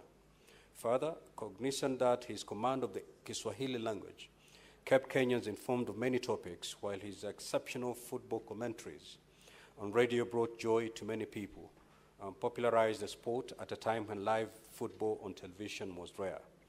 Appreciating the lasting legacy that he leaves in the media industry and the high esteem in which he was held by colleagues and persons from all walks of life, now therefore the Senate expresses its deep sadness of the death of Mr. Motella, records its celebration and appreciation of his remarkable life, and extends its heartfelt sympathy and condolences to his family, friends, and the nation. Will as many as of that opinion say aye? Aye. Will as many as of the contrary opinion say nay? The ayes have it.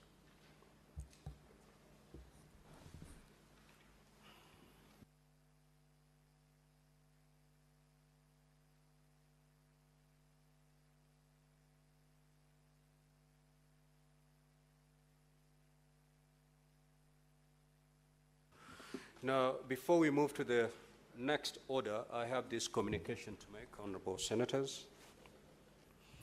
As you may recall, at the afternoon sitting of the Senate held on Wednesday, the 20th of February 2025, the Senator for Vihiga County, Senator Godfrey Osotsi, CBS, rose on a point of order pursuant to Standing Order 1051 to require the Senator for Busia County, Senator Okia Omtata MP, to substantiate statements made in the course of a debate.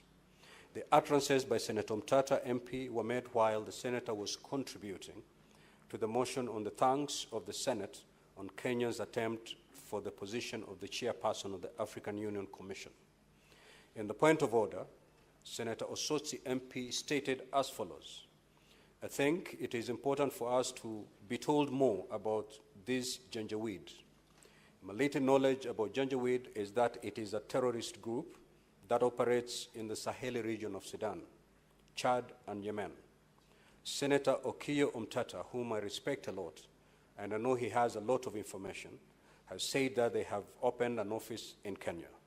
I think it is a serious matter that even I, as a representative of the people, would like to know more about that. The Senator further stated that have these people opened an office in Kenya, and what action can we take as the representatives of the people? If indeed they're in Kenya, and I do not want to doubt what Senator Omtata is saying, because he has always proven whatever he says, he has researched very well, I think I need to know more about that.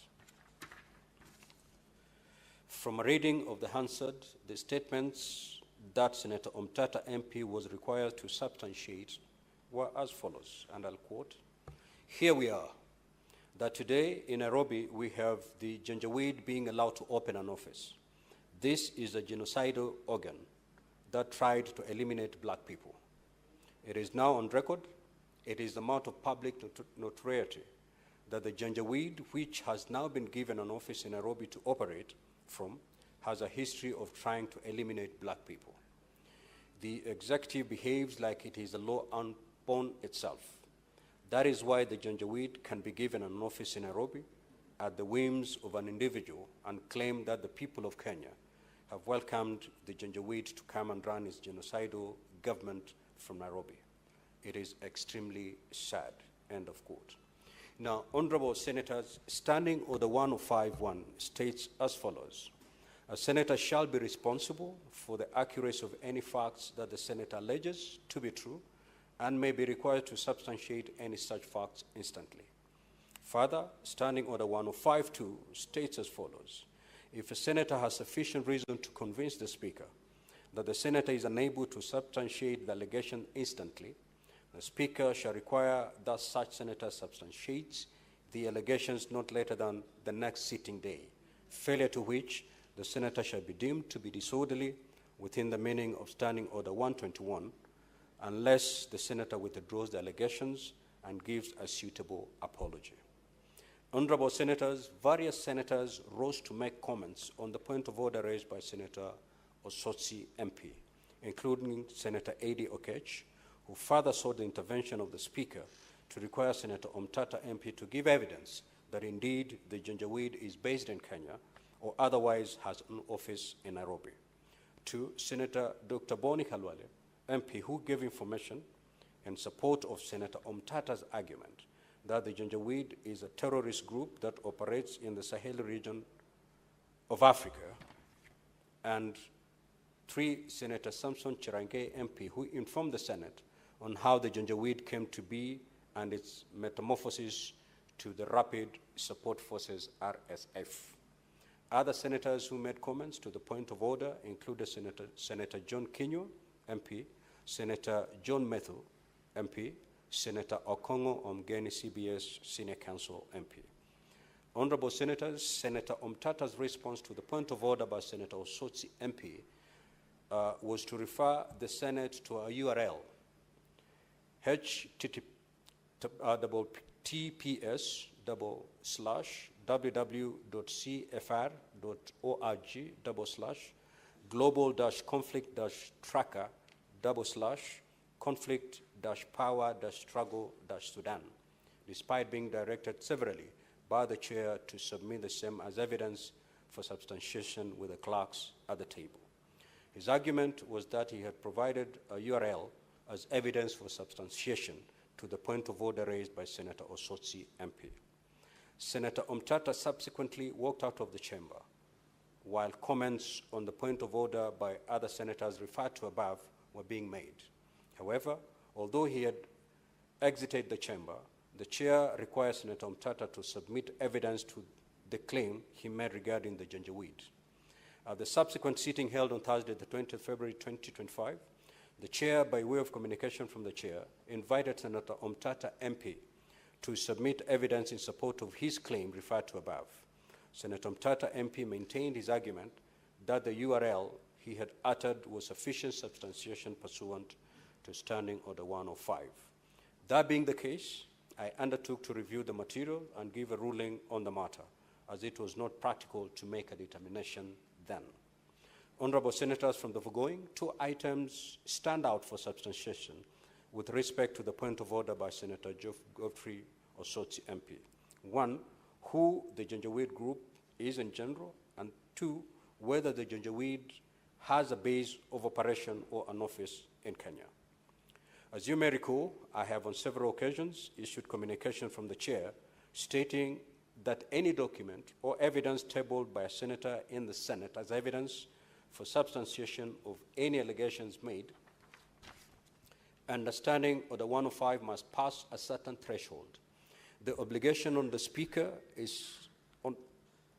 in such matters is to review the document or evidence tabled, determine the admissibility, establish whether the documents, if admissible, provide evidence of the claims made, and to finally make a ruling whether, accordingly, the threshold Understanding Order 105 has been met.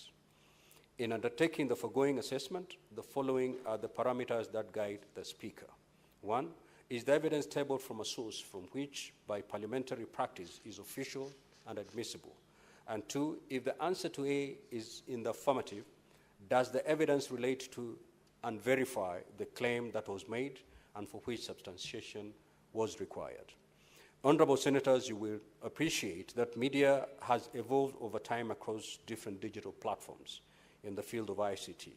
It is therefore imperative for Parliament and specifically the Senate to adapt to the changing technological times, and where necessary, amend its rules to accommodate digital electronic evidence. Having reviewed the URL uttered by Senator Omtata MP, I now turn to the parameters of admissibility that I have referred to.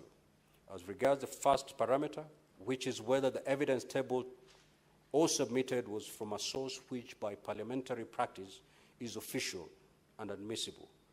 Upon accessing the URL https://www.cfr.org/global-conflict-power-struggle-Sudan, it directs you to an article under the heading Civil War in Sudan by the Center for Preventive Action, published on the website of the Council on Foreign Relations, CFR, and dated the 3rd of October 2024. Upon review of the URL referred to above, it indicates that CFR is a nonpartisan, independent national membership organization, think tank, educator, and publisher, including of foreign affairs.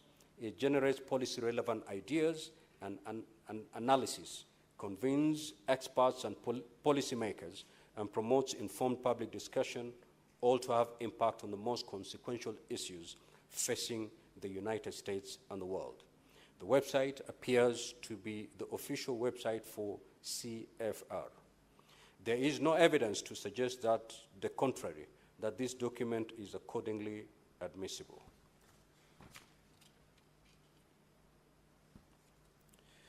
Honorable Senators, the second parameter, which is, does the evidence relate to and verify the claim that was made and for which substantiation was required? The URL provided by Senator Omtata MP sought to substantiate on who the Janjaweed group is and whether the Janjaweed has an office in Kenya. In the first instance, the information on the URL illustrates the conflict in Sudan and the players involved. It also highlights the various efforts at mediation and conflict resolution by players such as the United Nations, UN, and the Intergovernmental Authority and Development, IGAD. The article makes reference to atrocities committed by Janjaweed militia in Darfur and other parts of Sudan. It also makes further reference that RSF was created or has its roots from the Janjaweed militia. To this extent, the information satisfies the point of order by Senator Godfrey Osotsi on the need to know more about the Janjaweed. Honorable Senators, as regards the second part of Senator Osotsi's point of order, the article on the URL does not give any indication that the outfit has a base in Nairobi or has an office in Kenya, as alleged by Senator Omtata. Senator Omtata needed to substantiate his claim by either giving a physical or postal address where Janjaweed has established an office in Nairobi. This has either been done by the Senator, nor has it been indicated in the article submitted for substantiation. Accordingly, I find and rule that the claim by Senator Omtata that the Janjaweed has an office in Nairobi has not been substantiated. In accordance with my findings and the failure to meet the threshold of substantiation pursuant to Standing Order 1052, I direct that the Senator to withdraw the remarks he made on Wednesday, the 19th of February 2025, and apologize. Honorable Senators, related to the process of substantiation required of Senator Omtata MP on this matter, having reviewed the Hansard of the proceedings of Wednesday, 19th of February 2025, afternoon sitting, the Senator made the following utterances. Mr. Deputy Speaker, sir, it is shameful that you can stand there and read a sanitized version of events. Very many senators contributed to that motion, and unless you give a correct record of what happened, I am not going to be invited into that murky bubble in which you want this House to exist. I will not. The Senator went further to state the following. Mr. Deputy Speaker, sir, I think we should conduct proceedings in this House in mother tongue. Now, honorable Senators, I find these statements to be extremely disrespectful and condescending on the chair and to the House. Consequently, I direct the Senator to proceed and apologize to the House, as this is a serious affront on the orderly conduct of proceedings and a risk to the dignity of the House. All senators, without exception, must conduct themselves with respect and decorum. I now invite Senator Omtata to withdraw the remarks on the allegations made in the course of debate and apologize to the House on the disrespectful remarks. I caution, as provided for in Standing Order 1052, that failure to withdraw and apologize will be deemed to be disorderly within the meaning of Standing Order 121. Honorable Omtata, the floor is yours.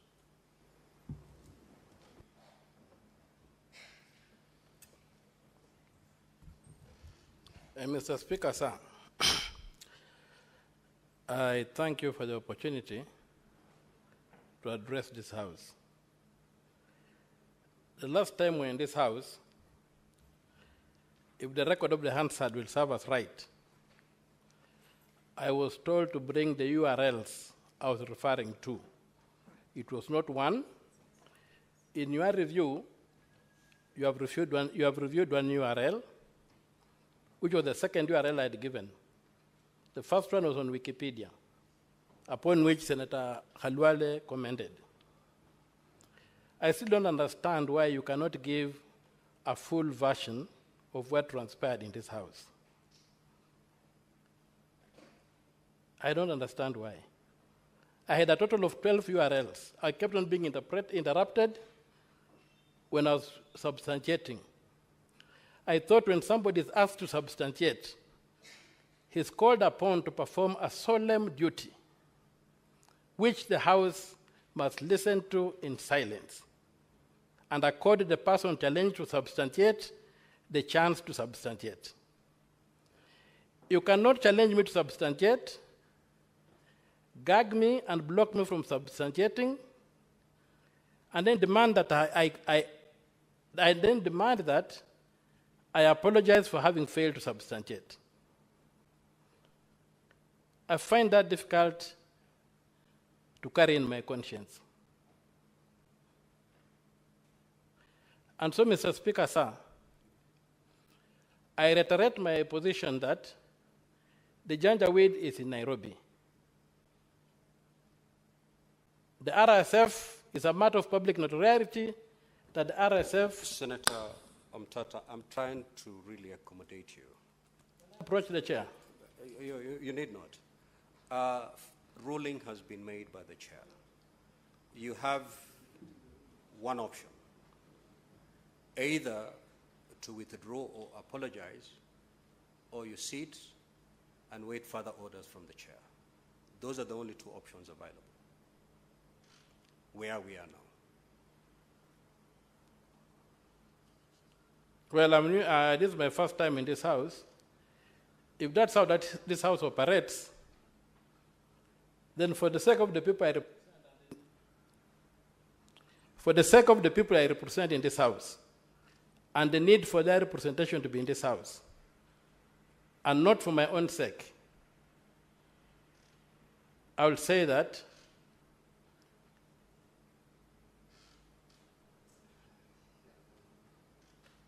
my conscience is not allowing me to say what I'm going to say. I'm going through this outside my body.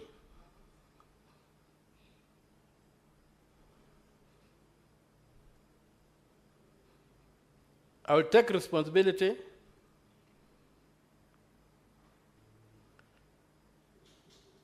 for the challenges this house has had engaging with me,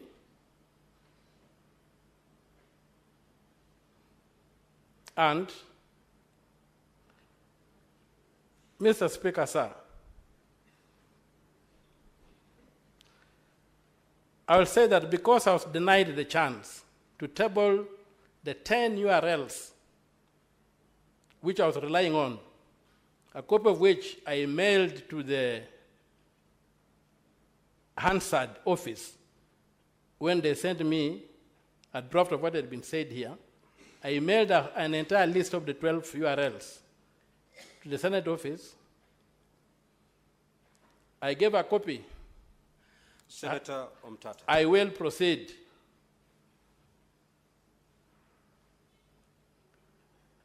My Lord, if you don't want me to contextualize what I'm going to say, when I say I withdraw and apologize, and if that pleases the conscience of this House, so be it. But it's a sad day for this country. Next order.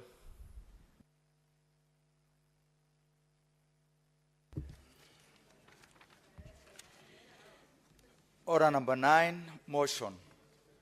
Variation of the resolution of the Senate on the report of the Committee of Powers and Privileges on the conduct of Senator Gloria Orwoba, MP.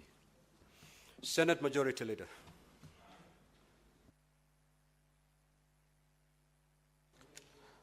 Here is a matter of a member who did not find difficulty in apologizing. Mr. Speaker, this is a variation of the resolution of the Senate on the report of the Committee of Powers and Privilege on the conduct of Senator Gloria Orwoba. That aware that on the 20th of September,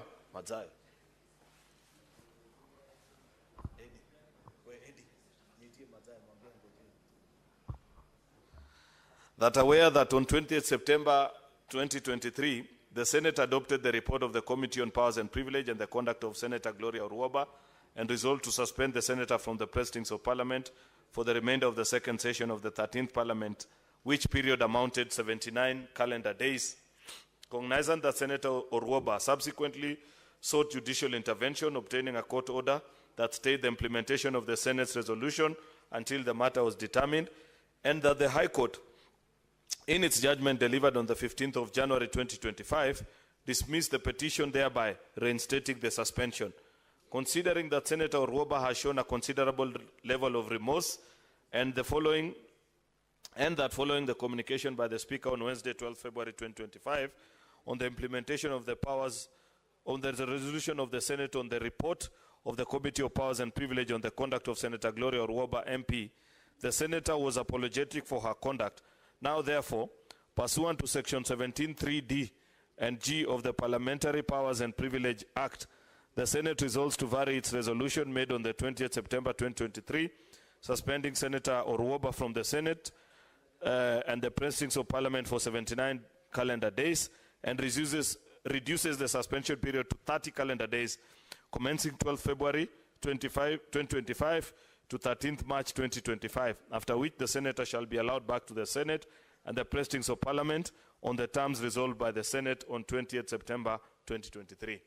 Mr. Speaker, this is a request that I want to make to the House via this motion, that once a colleague has approached us in the way that Senator Orwoba came to realization that her conduct was not in line with what is expected of a senator, and has since apologized to the House on record, Mr. Speaker, the way she did on the day that she was asked to leave the chamber, Mr. Speaker, that I want to call upon the collective wisdom of colleague senators to consider reducing the sentence from 79 days, which is almost 3 months to have a colleague out of the precincts of Parliament, to 30 days, which is at least 1 month, Mr. Speaker. She'll have served the sentence.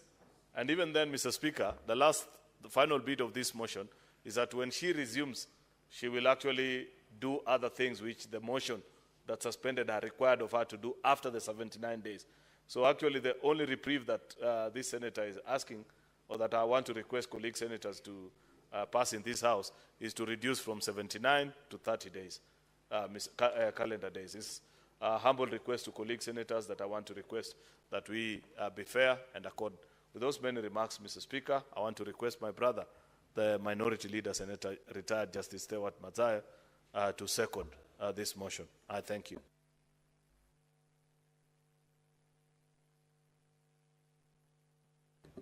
Just one moment, Minority Leader.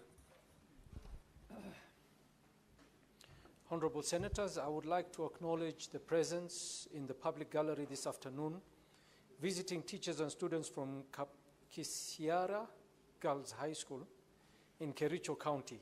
The delegation comprises 8 teachers and 103 students who are in the Senate for a one-day academic exposure.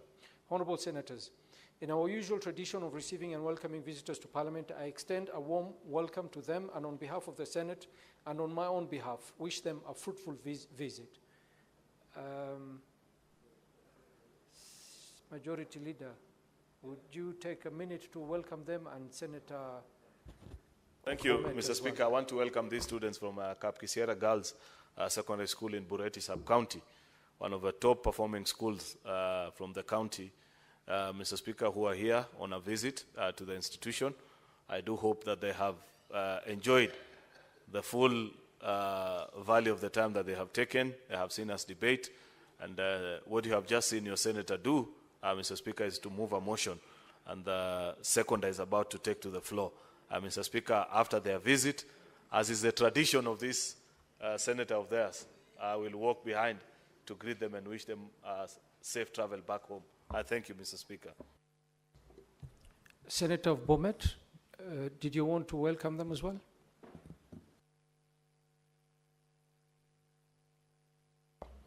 Thank you, Mr. Speaker. I initially wanted to bring to your attention the fact that they were just about to be asked of the public gallery, and I do want to appreciate the intervention that you took so that they also feel the presence of being welcomed by their senator in the House.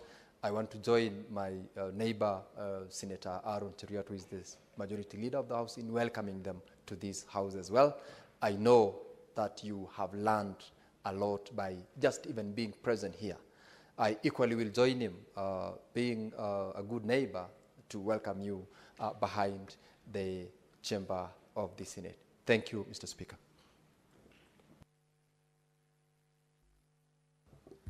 Minority Leader? Minority Leader, you can second the motion.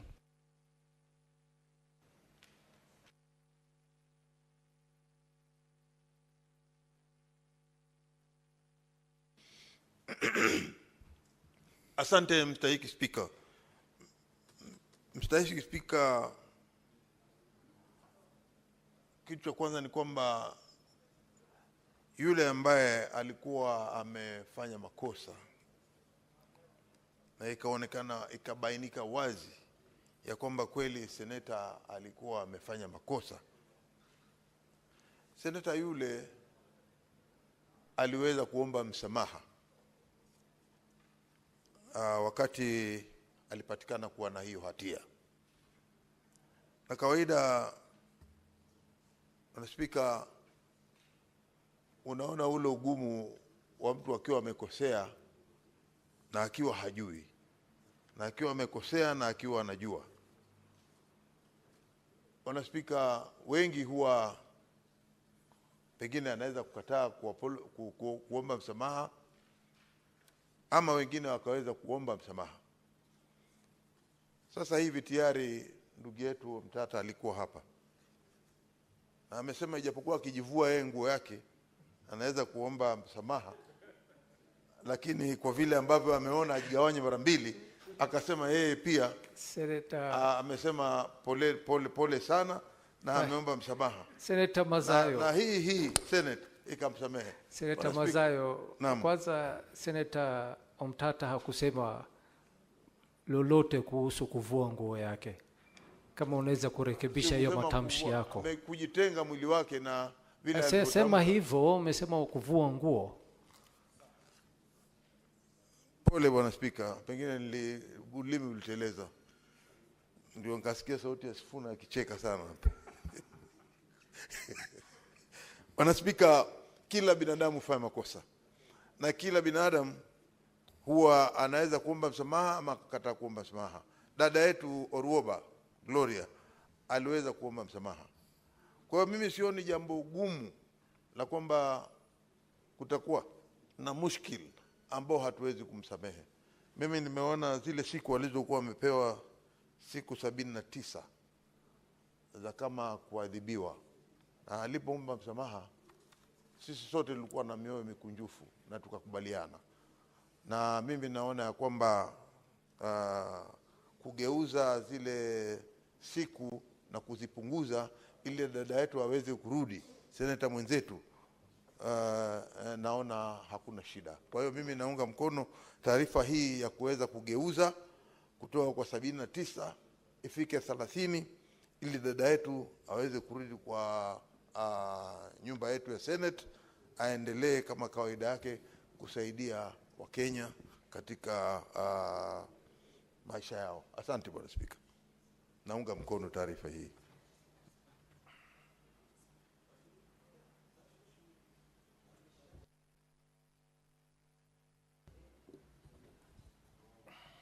Honorable Senators, I propose the question that aware that on 20th September 2023, the Senate adopted the report of the Committee of Powers and Privileges on the conduct of Senator Gloria Oruoba MP and resolved to suspend the Senator from the precincts of Parliament for the remainder of the second session of the 13th Parliament, which period amounted to 79 calendar days. Cognizant that Senator Oruoba subsequently sought judicial intervention, obtaining a court order that stayed the implementation of the Senate's resolution until the matter was determined, and that the High Court and its judgment delivered on 15th January 2025 dismissed the petition, thereby reinstating the suspension. Considering that Senator Oruoba has shown a considerable level of remorse and that following the communication by the Speaker on Wednesday, 12 February 2025, on the implementation of the resolution of the Senate on the report of the Committee of Powers and Privileges on the conduct of Senator Gloria Oruoba MP, the Senator was apologetic for her conduct. Now, therefore, pursuant to Section 17(3)(d) and (g) of the Parliamentary Powers and Privileges Act, the Senate resolves to vary its resolution made on 20th September 2023, suspending Senator Oruoba from the Senate and precincts of Parliament for 79 calendar days, and reduces the suspension period to 30 calendar days, commencing 12th February 2025 to 13th March 2025, after which the Senator shall be allowed back to the Senate and their precincts of Parliament on the terms resolved by the Senate on 20th September 2023. Honorable Senators, we shall allow debate on this matter. Senator Joyce Korir.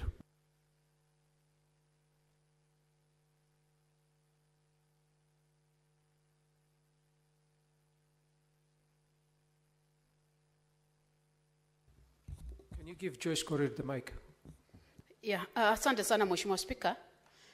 Yangu ni kuweza kusimama na Mheshimiwa Claudia kwa sababu Mheshimiwa Spika, kila mtu hufanya makosa.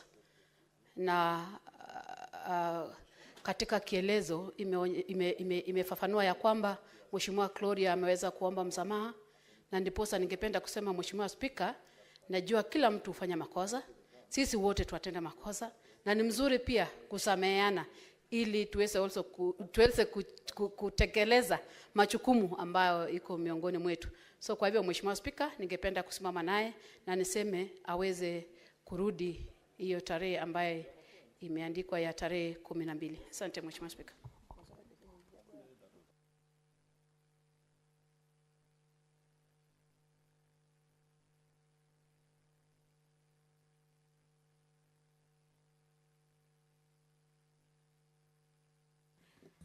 Senator Tabitha Keroche.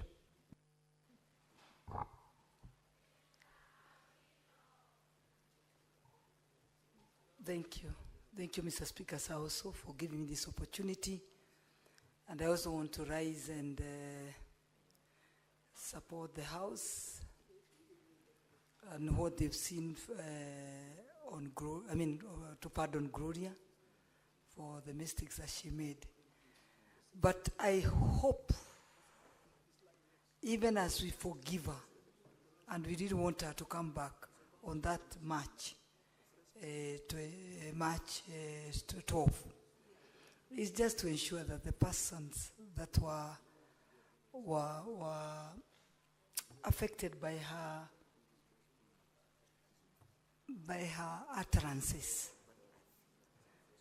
she's written letters to them just to apologize to them on a personal level, because some of them, some utterances, I think affected even people with families and all that, if I remember very well. So mine is just to say that I just hope that she took to her point to ensure that she's written a letter to the people that were affected by her bad utterances on a personal level, because as a senator, we'll forgive her because of the letter that she wrote for an apology. But we don't want to forgive her and we move forward and then leave other people behind, especially the people who are affected by her bad utterances. And then also this one will also set an example that you cannot just be talking bad things about people and then you just write a letter and apologize. So there must be some measures taken just to ensure the people who are affected, whether she really apologized to them on a personal level, then of course bring the letter that she brought in the House. But we as a House, we need her in the House, so we'll always welcome her and support also that we forgive her, but we ensure, Mr. Speaker, sir, that we ensure that the people who are affected by these utterances have been apologized to on a personal level, so that even as we walk the journey, all of us, we were walking together. And I remember some of them are the people that we rely on, who are the clerks of this House, that they need to be apologized to. Thank you, Mr. Speaker, sir. Senator Murgor.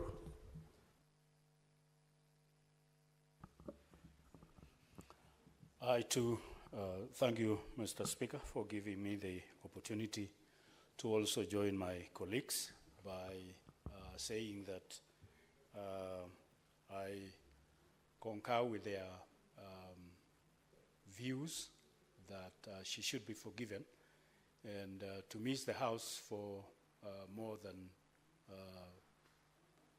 2 months would have been very long for her, and a lot would have gone under the bridge, and she would have missed a lot.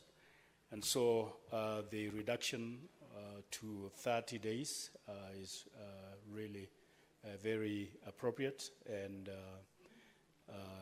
good enough for her to learn the lesson that she needs. And I would also, my view is that I hope she learned a lesson that she will not walk the same path again when she comes back, because it's one thing to ask for forgiveness, and change, attitude change, her ways change, her language, and it's another to be forgiven and yet go the same way again. So it's my hope that she has learned enough and will change the way she talks, the way her attitude towards others, so that it is not something that will just be like a play. So I join to forgive her and to welcome her back. Thank you. Senator Edwin Sifuna.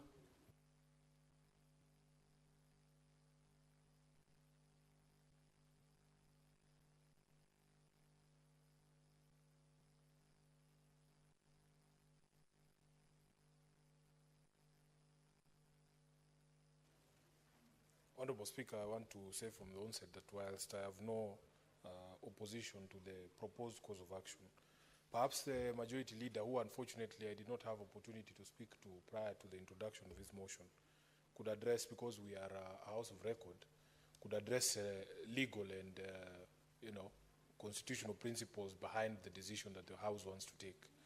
First of all, I've looked at the section of the Powers and Privileges Act that you have invoked. This is section 17, 3D and G of the Powers and Privileges Act. It has no reference at all to rescinding decisions that have been passed by this House.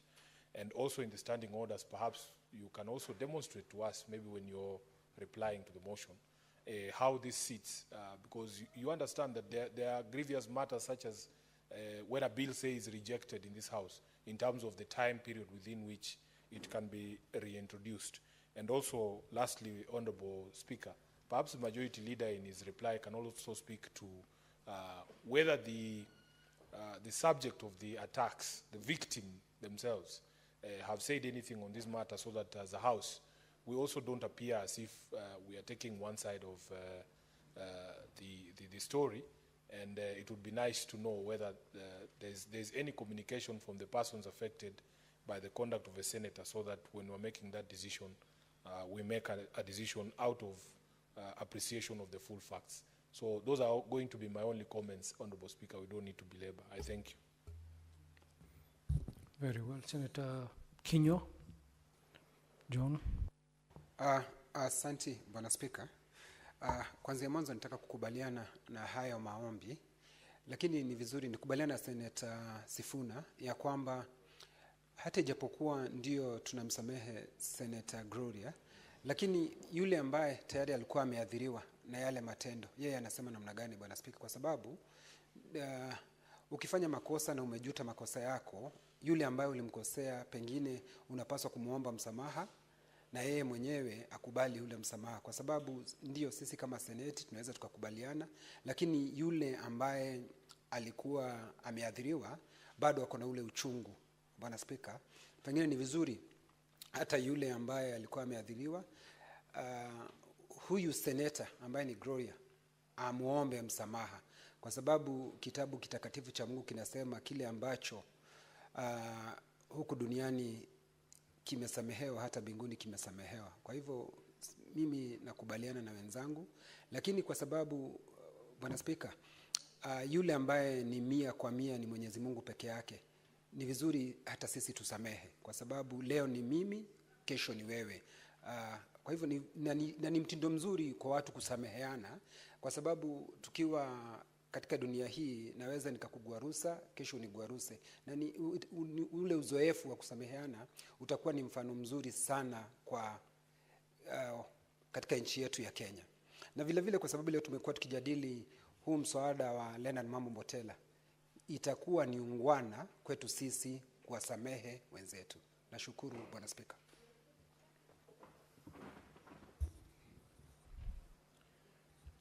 Very well. I think the mover can reply.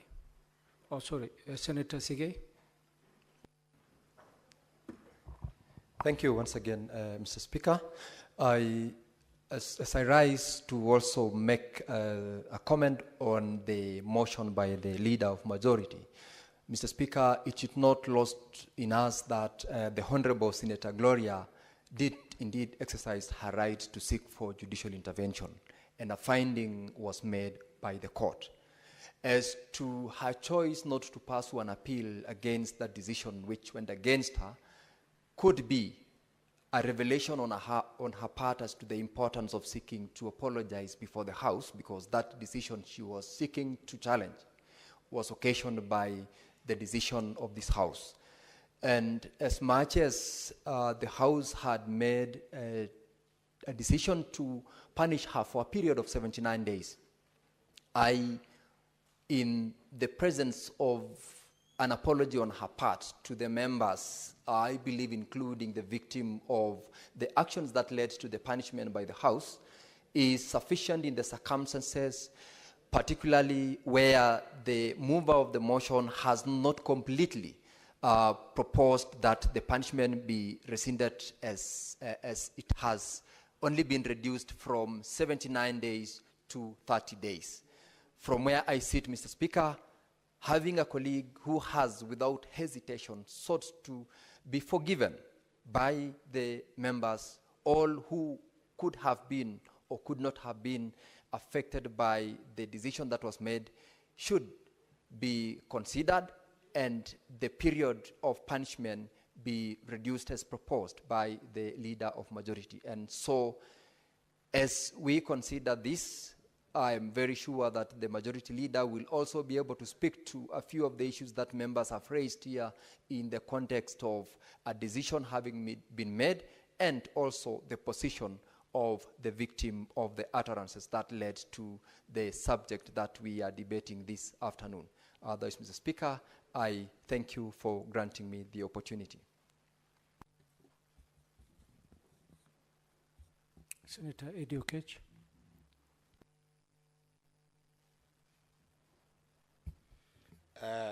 Mr. Speaker, this is a very difficult issue for me to speak about, because I am a new member of this House, and as a new member of this House, I depend on the different legal instruments of this House on such matters. And one of the things that I never want to vary is the wisdom of the leadership of the House. When such motion has been sponsored by the majority leader, I never want to vary that, because there is wisdom in that leadership. That's why you have leadership in the House. So perhaps what will guide my judgment in supporting or not supporting this motion, number one, is just guidance from the majority leader that the decisions are made of this magnitude in this House. Do they merit as functus officio? I.e., under Article 125 of the Constitution, where powers and privileges comes and pronounces itself, then we make a judicious decision. Fundamentally, it means that that decision is made in the context of a high court of Kenya. That's what the Constitution gives us the power to do, because there were evidence that were required when the Honorable Senator sat in the Powers and Privileges Committee, which then falls within that Article 125. So the question in a layman's language is, once a court has made this decision, can it eat that decision? Can it come back and vary that decision? If I'm guided so as a judge, I can be able to talk about it. Secondly, Mr. Speaker, the matter was further escalated by the Honorable Senator to the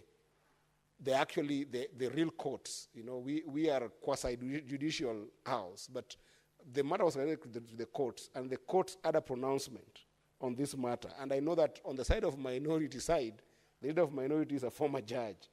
So again, my wisdom cannot in any way dispute whatever guidance he will give us on our side as a minority. But when the matter was escalated to court, and the court made a pronouncement on the matter,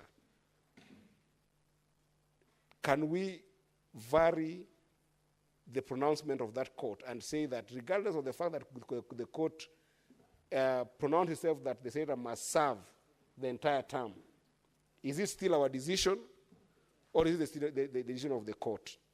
Then lastly, Mr. Speaker, is on the very important issue that the Senator of Nairobi, the Honorable Senator of Nairobi, Senator Sifuna, has raised, which is the issue of the matter we are looking at here was not about the senator, was about the senator vis-a-vis senior staff members who are serving the institution of Senate and Parliament. And to the effect that there were allegations made by the Honorable Senator. Does apology, for which the backdrop, because you opened that window, which I think we should not have opened after the court decision, but because it was opened and that apology was given to her to make, that apology in his assessment, does it mean withdrawal of all the allegations against those members of the staff, to the extent that we need to be judicious, not only just the senator, but also to the staff members who are involved? So would that mean, by extension, that there will be a requirement, whether a pseudo requirement or an active requirement on the side of the senator, to actually withdraw all those allegations that were found to be baseless? Because then, that way, I think then will be a house that is fair to both parties that are involved in this issue without any bipartisan nature. And I think that it might not be a question of just voting. Majority Leader, if I may beg, I think that this is just not a question that we might just discuss on the floor of the House, but also might need a wisdom on a small kamkunji, perhaps, where we can be able to discuss and see how we also maintain and protect the sanctity of the House, because we are setting a precedence for future generations. I thank you, Mr. Speaker. Senator Muma.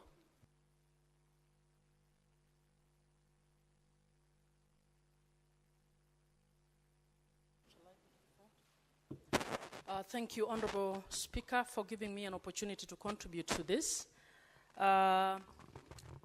motion by Majority Leader. Now, I will not be long on this issue. Honorable Speaker, this matter was decided in court, and I wish to bring it to the attention of the Senate, just in case the Senate is not aware. I think another case on this matter is still pending before the courts. My suggestion is that before we make a decision, because this involves a matter that might fall within character assassination of an individual, I don't know whether, as the Senate, we have the capacity to forgive on that matter on behalf of somebody who's not even before the Senate to be able to express themselves. My suggestion is that we get the JLAC committee to give us a view on what this means, and I pick the JLAC instead of the director or the Directorate of Legal because it is a matter between a senator and member of staff. And I'm suggesting that a committee of the Senate be the one to look at these issues and to advise on whether we have the capacity or capability of giving the resolve or the reprieve that we want to give as we are proposing. Honorable Speaker, I also suggest that we actually need a policy in Parliament on matters relating to sexual harassment that touches on members of Parliament, so that we are able. I have read the policy on sexual harassment following what has happened in this House. I have read the policy on sexual harassment for Bunge, and that policy only covers members of staff. I think we need to move the Parliamentary Service Commission to actually put in place a policy and procedures on how to handle matters similar to this matter, because part of the challenge by the affected senator was that they did not have confidence in whatever process that we had.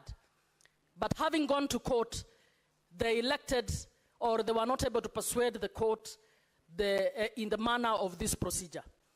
So my view is that it will be unfair for us to step in the shoe of the affected person and purport to make a decision on their behalf on this matter, having decided. And I think we can revisit it, and I personally have no problem in forgiving anybody, but I think we need the JLAC to give us a view on what they think, how they think we should handle this matter.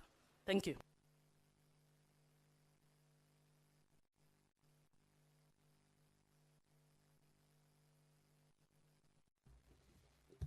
Mover to reply, Majority Leader.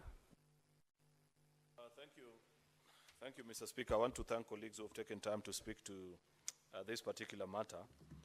Mr. Speaker, indeed, it's an interesting matter because it's not one that I'd have very strong feelings about on how a member decides on this particular issue.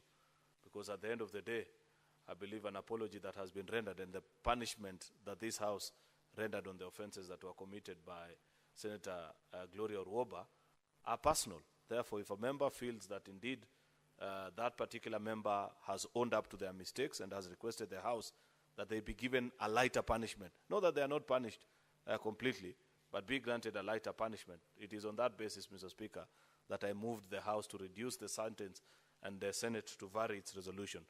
There are a few things that have come up which I'll attempt to respond, Mr. Speaker. First is what Senator Sifuna raised with reference to the motion coming back to the House within a period less than 6 months. Mr. Speaker, sir, this motion was moved actually on the, to be specific, on the 23rd of September, 20th of September 2023. Therefore, it's far more beyond the 6 months period upon which you can bring a motion separate to the one that had earlier been resolved. Secondly, Senator Sifuna also inquired on the provisions cited, Section 17, 3D and G. The reference to them was to the punishment, not that the House has powers to do. Actually, the punishment that was meted to Senator Gloria by this House is in reference to those specific, that she be asked to leave the House for a certain period and also being asked to apologize. That is why, Mr. Speaker, in the final part of the motion, I have stated that there is a term there that when Senator Gloria Orwoba returns, should members agree with this motion, she will be admitted to this House on terms resolved by the Senate on 20th September 2023. So you have to ask yourself, what were the terms? If you have observed previously when a member has been kicked out of this House, it's also a very difficult experience. It's not something as easy as just walking back to the House. When she comes back, it is almost similar to the first day we came to this House, where you have the rostrum placed at the door there, and they formally apologize to all the people that they have wronged before the House finally agrees that they be admitted back. So, Mr. Speaker, it's not like we are making this sentence lighter. I have listened to Senator Catherine Muma, and I think there are two things perhaps you may need to remember. There were two cases on this matter. The one is where she contested the decision of the Senate, to which a full determination has been made, and the courts agreed with the decision of the Senate that actually we acted rightfully within the law to suspend her. And that's why the sentence now holds. The second matter is now the issue that you're referring to, where members are saying there's an individual who was maligned, there's an individual whose name was tarnished. That matter is still active before the court. And there is no way in which this decision, one way or the other, is saying that that matter before the court be ruled this way or the other. What we are resolving as a House, Senator Muma, is on the issue of the number of the days that she served the suspension. Is it 79 days or 30? And I felt, together with after consulting with colleagues, and said, the punishment she will serve anyway, because it needs to serve as a lesson. I continue to see sometimes us disrespect our own authority as a House, because every time I do something that is disrespectful in this House, Mr. Speaker, I am disrespecting the collective standing of this House, Mr. Speaker, before colleague senators and even before the country. Therefore, I want to agree with the decision that was made by the powers and privilege that for her conduct, Senator Gloria Orwoba must be punished. The only thing that we have requested you is that after having punished her, and given, in fact, the only thing that I reference to is the fact that she has since formally or when granted an opportunity by the Speaker, apologized to the House, meaning that she has admitted that there is a way in which she behaved that was not up to the standing of a senator before all of us. Then I said, if that be the case, then I'd rather request the House that we review, not to waive the punishment, but just to review it from 79 days to 30 calendar days, which I find, Mr. Speaker, to be a fair ask of us colleagues, because like they say, to err is human, Mr. Speaker, that we can all sometimes mess. This does not in any way, Senator Eddy, take away the rights of the individual that you're speaking about, the clerk of the Senate. I'm sure that particular matter, and I wouldn't wish to speak long on that particular issue of the dispute between them, so as not to appear as if you are in support of this or the other particular person. I believe, because he strongly feels that his rights were violated, Mr. Speaker, that is a matter that is before the court. What is before us is a review of the punishment that this House passed on her. Remember, there is a case between the person who's accusing her, that she maligned her, and a case between her and senators, because senators felt that she had behaved inappropriately, and therefore senators punished her. This request is on the matter of the senators and the Senate of the Republic of Kenya versus our colleague, where we are saying, since our colleague has publicly come before us and said, I apologize, then let's review that particular sentence. I thought that will be clear and in any way does not prejudice the other matter that is between, that is in the courts, Mr. Speaker. So, Mr. Speaker, with those main remarks, I beg to reply. In accordance to Standing Order number 66, Mr. Speaker, I beg that we defer the putting of a question, given that I can see the number of people that are in the House, Mr. Speaker, wouldn't be sufficient to take a vote. And this is one such matter also where I would wish that when you are taking the vote, you have as many senators as possible in the House. I thank you, Mr. Speaker.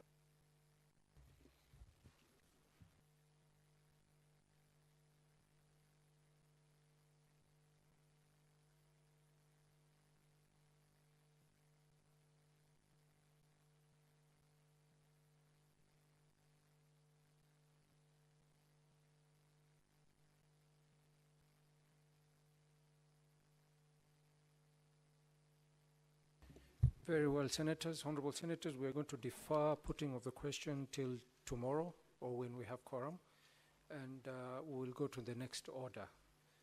Order number 13, Clerk. Order number 13, motion, report of the Mediation Committee on the Conflict of Interest Bill, National Assembly Bills number 12 of 2023.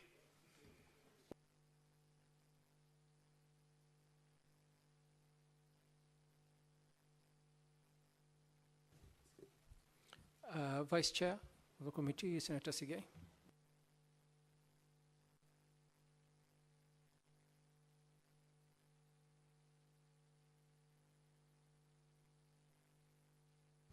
Give Senator Sigei the mic. Thank you. I already have it, Mr. Speaker. Thank you very much, Mr. Speaker. I beg to move that the Senate adopt the report of the Mediation Committee on the Conflict of Interest Bill, National Assembly Bills number 12 of 2023. Yes, National Assembly Bills number 12 of 2023. Mr. Speaker, this particular motion was laid, report was laid on the table of the House on 5th of December 2024. And Mr. Speaker, as I move this particular motion, it is incumbent upon me to run members through the very salient issues which we dealt with in the course of the joint sitting of the National Assembly JLAC and this particular House. And Mr. Speaker.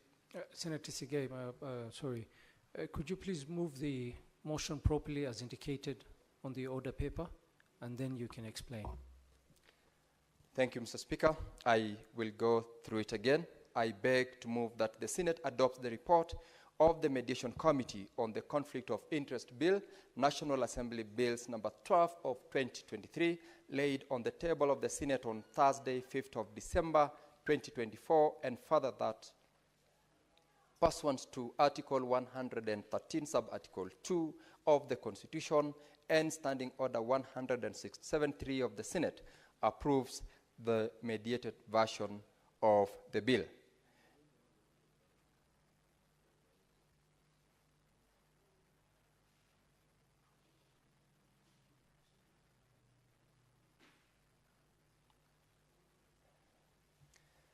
Thank you, Madam Speaker. I felt the need to allow the chair to settle down so that I proceed.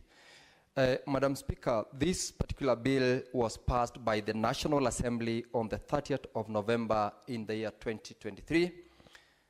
It was amended and passed by this House, that is the Senate, on the 4th of June 2024, and the Senate's amendments were thereafter forwarded to the National Assembly for consideration.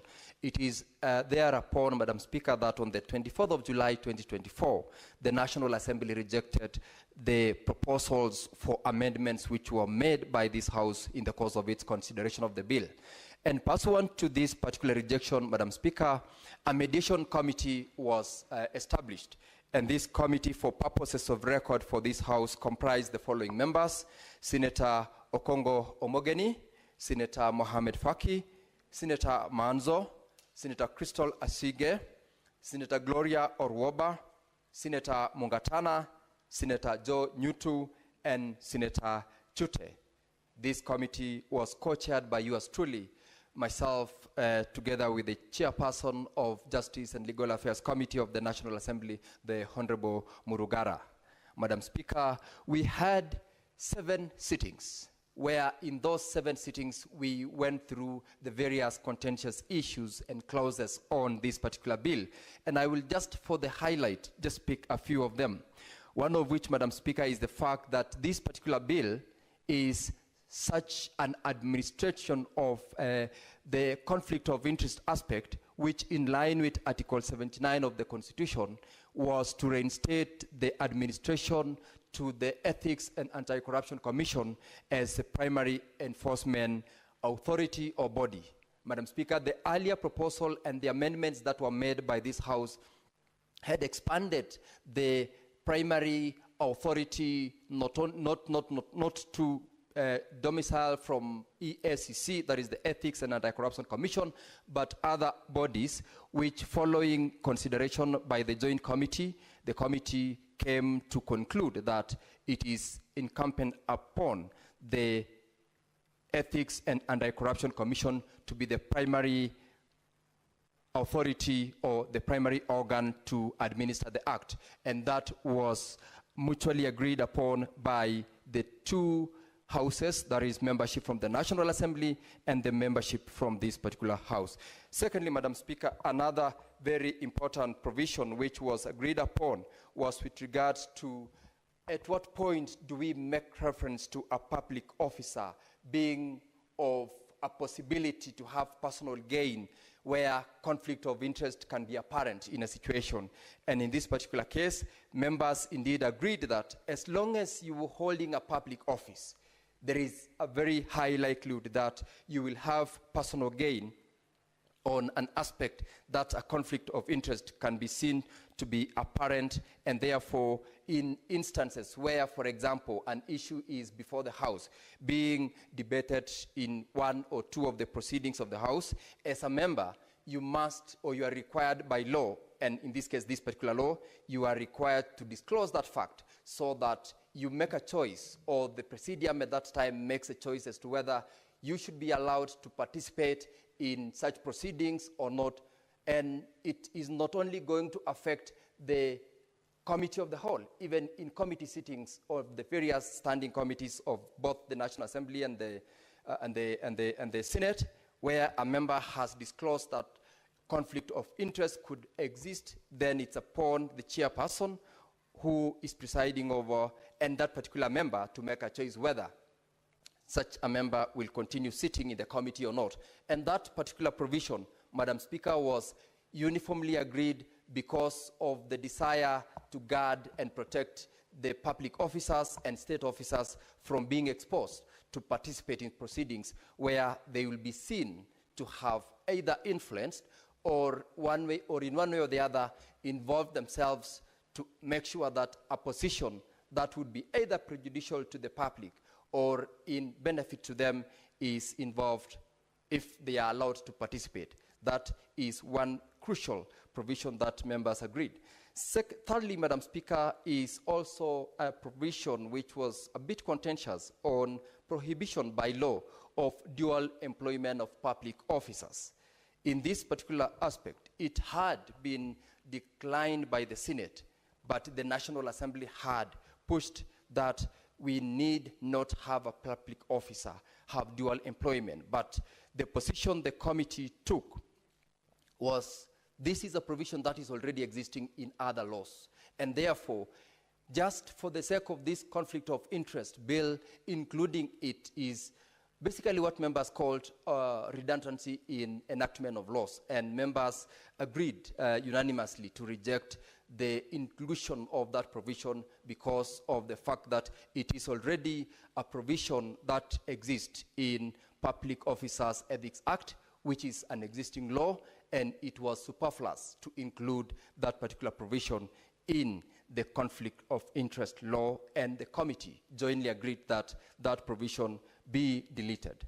Madam Speaker, as regards the aspect on declaration of income, assets or liabilities by members, the Ethics and Anti-Corruption Commission on this particular proposed bill was required to also be involved in ensuring that such forms are filled in a more extensive way than the one that exists currently in the law.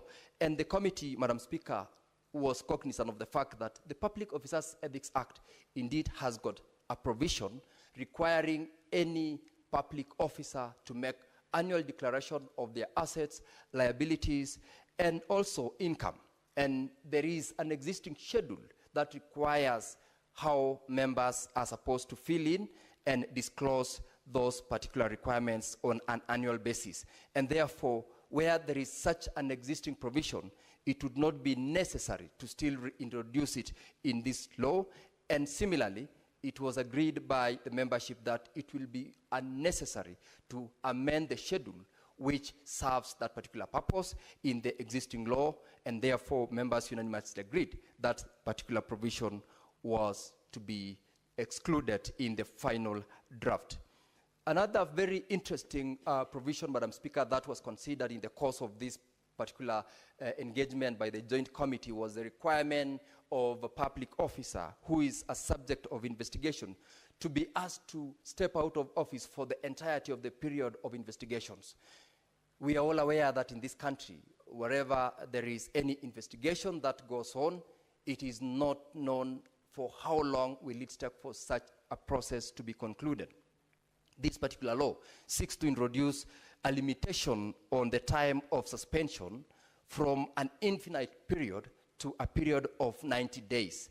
And we are saying within these 90 days, whether or not investigations will be concluded, the moment 90 days lapses, the person is going to be automatically allowed to resume office, or if the investigating agent seeks to extend that period, they should do so pursuant to a judicial process so that we protect the interest of the person who is a subject of investigation as well as the public, where such investigation was to seek to protect, whether it's public resources or in event of abuse of office, we are able to protect both the victim and also the office itself. Because if we allow investigations to continue forever, people might abuse in most cases where they want to ensure that I don't get back to office.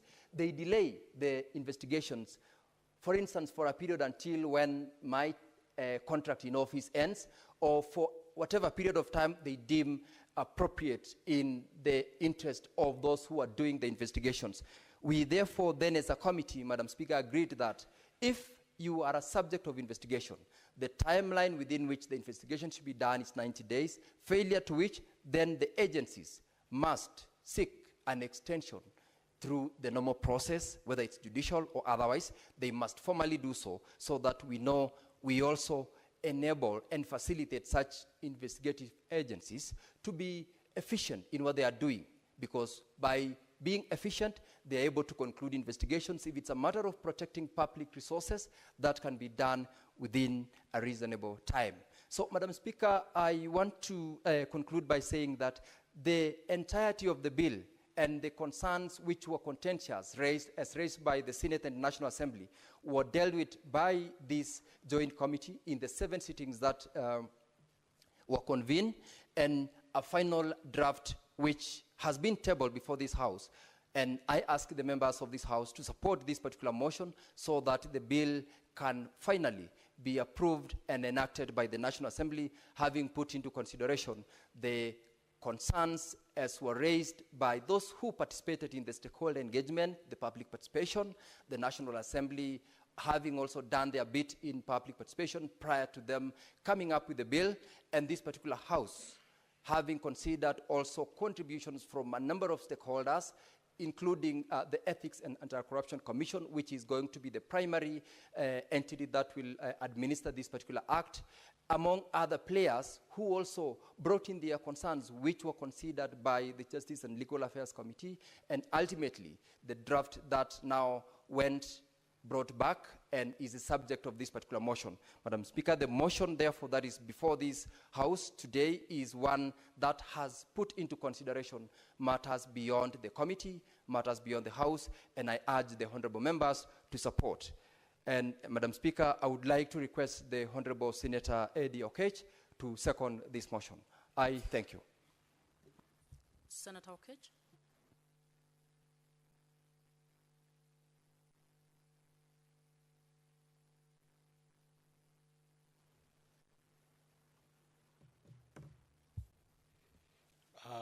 Madam Speaker, I want to thank you for giving me this opportunity. And I also want to thank my brother, the good senator from Bomet, for seeing it fit that I second this motion. I think, Madam Speaker, there is no any other important bill, in my view, that can be of serious attention to us than the bill that is at the backbone of this report that the joint committee that looked at this report from the National Assembly and our Assembly and our Senate have worked on. And my reasoning is very simple, Madam Speaker. My reasoning is that all the problems of this country lies on what this report and the subsequent bill, or rather the mediated version of the bill, agrees on. All our problems as a country comes from this problem of conflict of interest. Madam Speaker, there is a report called the Ndegwa report, the Ndegwa Commission report. And the Ndegwa Commission report, Madam Speaker, was presented to Mzee Jomo Kenyatta, the first president of Kenya, in May 1971. That report is available online, and I think that is also within our answers as Parliament. And the 398-page report, Madam Speaker, is a very, very rich report. It's a report that is as rich as the section of paper that were written by amazing patriots like Tom Boyer. But there is a part of that report that I think has been seriously disastrous to our country. And part of that report was when the Ndegwa Commission report suggested that civil servants can be able to do business while in government. This is our biggest problem, Madam Speaker, as a country. And despite the good intention that was put in that report, because when you read that report, some of the best professors wrote that report, and I find it extremely rich in terms of just rethinking the public service structure, as well as just rethinking the remuneration of public servants, because you remember, Madam Speaker, that before 1971, public servants in this country used to earn the lowest amount of money. And alongside that, they were really not allowed to do business because service was exactly that. Service was public service. You're called to duty, and you are able to do what you're called to do as a public servant for the nation. but the remuneration was very, very shallow. But, Madam Speaker, the moment this country opened an opportunity for the public servants in this country to be able to do business and create great wealth for themselves, it did not just stop at the idea of participating in the free market economy. It also meant that public servants would then go ahead and engage in doing business with government. And that is where the rot of this country started. The problem is that years later, it has become now an endemic problem in our budget-making process, especially when you think about Parliament and the executives. And this problem is not only within the national government and the national assemblies, that is the Senate and the National Assembly as is known in Parliament, but it's also now becoming a serious replica even in the county, in the county structure, in the devolved units of this country, where the budgeting process is made by the civil servants having queued and having secured a number of procurement opportunities that defrays the public from the services that they need in a various number of ways that can only become synonymous to porosity of serious resources getting into government, but the public can just never see where this money is going.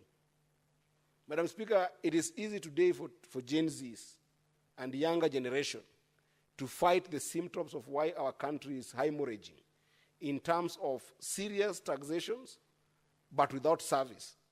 But they can never get to the root cause of that problem if we don't give life to this report that is the first report that I see as an attempt to undo the wrongs of the Ndegwa Commission report. Because, Madam Speaker, if you look at other countries today, the countries that our young people are admiring, even if you take the Nordic countries, where young people are admiring when they look at the quality of good life, you'll find that, Madam Speaker, they are the countries that have got the highest form of taxation. But people there don't riot against taxation. People in those countries, citizens of those countries, never complain about any taxations. Why? Because tax raised by government goes and does what the country needs to do in terms of providing services for the population. Madam Speaker, you know that today, if you are in Norway, or if you're in Denmark, or if you are in Sweden, there are what we call services that are provided by government, but there's also what we call tax benefits.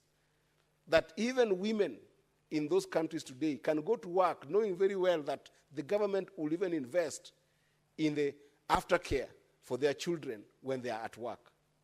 But in our country today, the tax that is raised finds its way in the pocket of individuals by simple issue of civil servants doing business with government. This is the crust of what I call conflict of interest, that the others are not as bad as compared to this, Madam Speaker.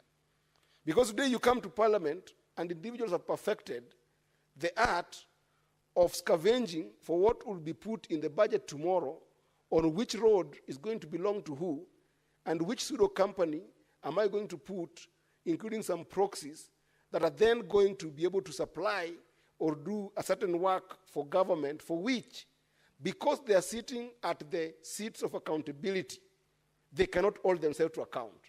And nobody else can hold them to account, because the moment they have put a number of budgetary allocations to projects that they want to do with serious and dubious companies, then when it comes to this Parliament, they will sanitize themselves.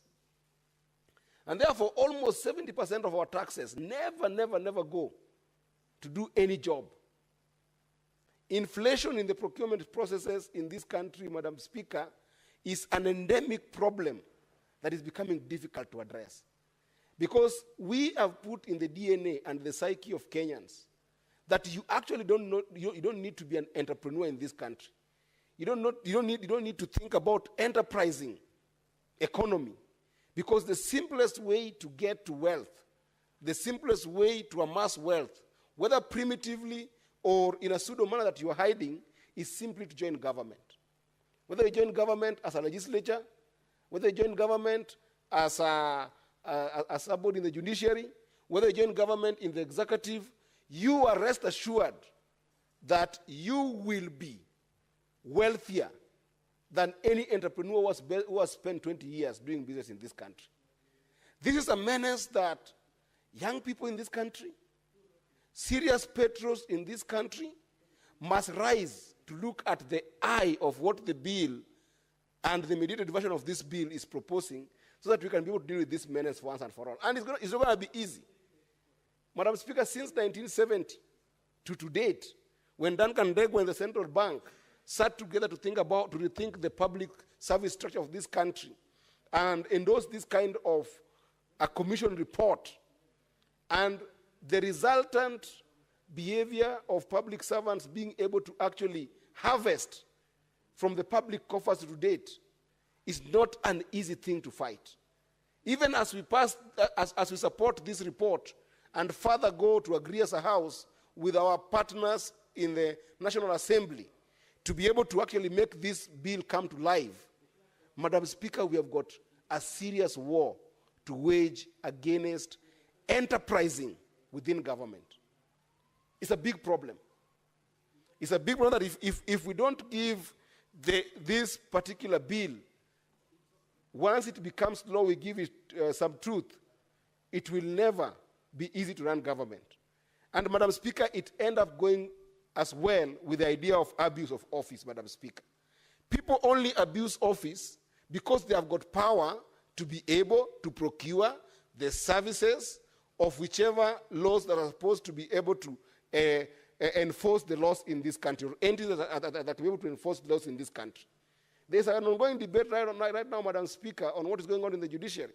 You remember in 2007, when after the crisis that we have in this country, people were rethinking and investing on rethinking our constitution, Madam Speaker, when some of the patriots in this country, including Honorable Raila Amolo Odinga at that time, were fighting so hard that we have a judiciary ombudsman.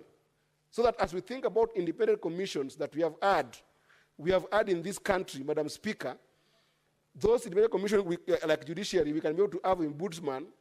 People did not want it. And today, Madam Speaker, I dare say confidently that one of the most procured institutions of enforcing our laws in this country, Madam Speaker, is the judiciary. Because how do you explain, Madam Speaker, when a matter of urgency is put before a court of law in this country that needs a determination within 2 days or 3 days? For instance, what happened in the National Assembly when a determination was needed to be done within the time that the National Assembly was supposed to pronounce itself on who are the majority leader in the House. Then the judgment comes 2 years later, Madam Speaker. How do you explain that if it's not the procurement of the services of judges in this country? Who oversees our judges? The parliament can be oversighted by the judiciary. The executive can be oversighted by parliament. Who oversights our judges? The abuse of office has come to the extent that this House has witnessed the creation of an independent institution called the EACC. And Madam Speaker, we sit in these committees of the House every single day. Today I was in 3 committees, Madam Speaker. We look at the reports by the Auditor General. We find serious variances that have led to public loss of funds in counties, Madam Speaker. We pronounce ourselves in those committees. We send it to EACC, Madam Speaker. 2 years later, no government, even a single, is held to account. What is that if it's not procuring EACC, Madam Speaker? What is that if it's not procuring DPP in this country, Madam Speaker? What is that if it's not procuring DCI, Madam Speaker? The abuse of office is not just a simple issue of the backlog and the bottlenecks that we have with investigation. It is clearly intertwined with the issue that because the public service in this country has allowed public servants to make humongous amount of money, we have made a country where people in government have built a buddyism system where they are protecting themselves and do not allow taxes of this country to go back and serve our people.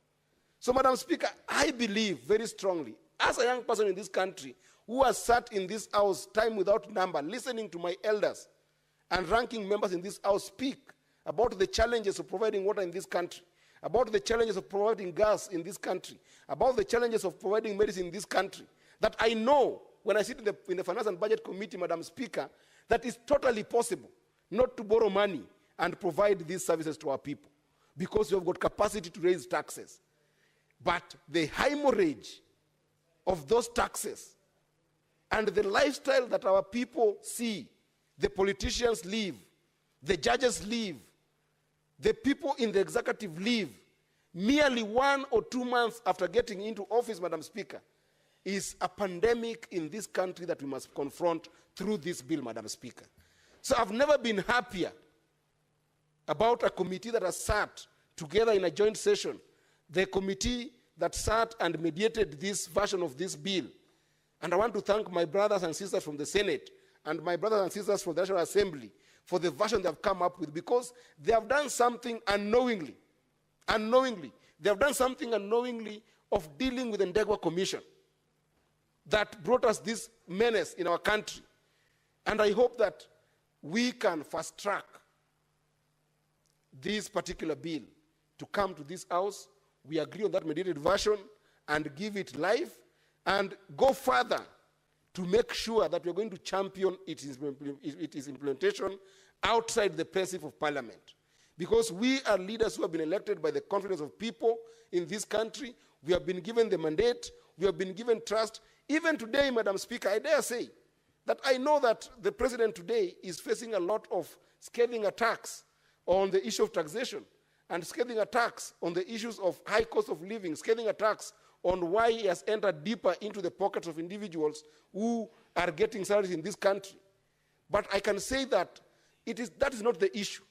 The issue is that people have lost confidence and trust in the public service in this country because of the lifestyle we have chosen to live and the services we have chosen not to give our people by simply being able to trade with government and enrich ourselves as public servants and state officers that do not allow the taxes to go back to our people.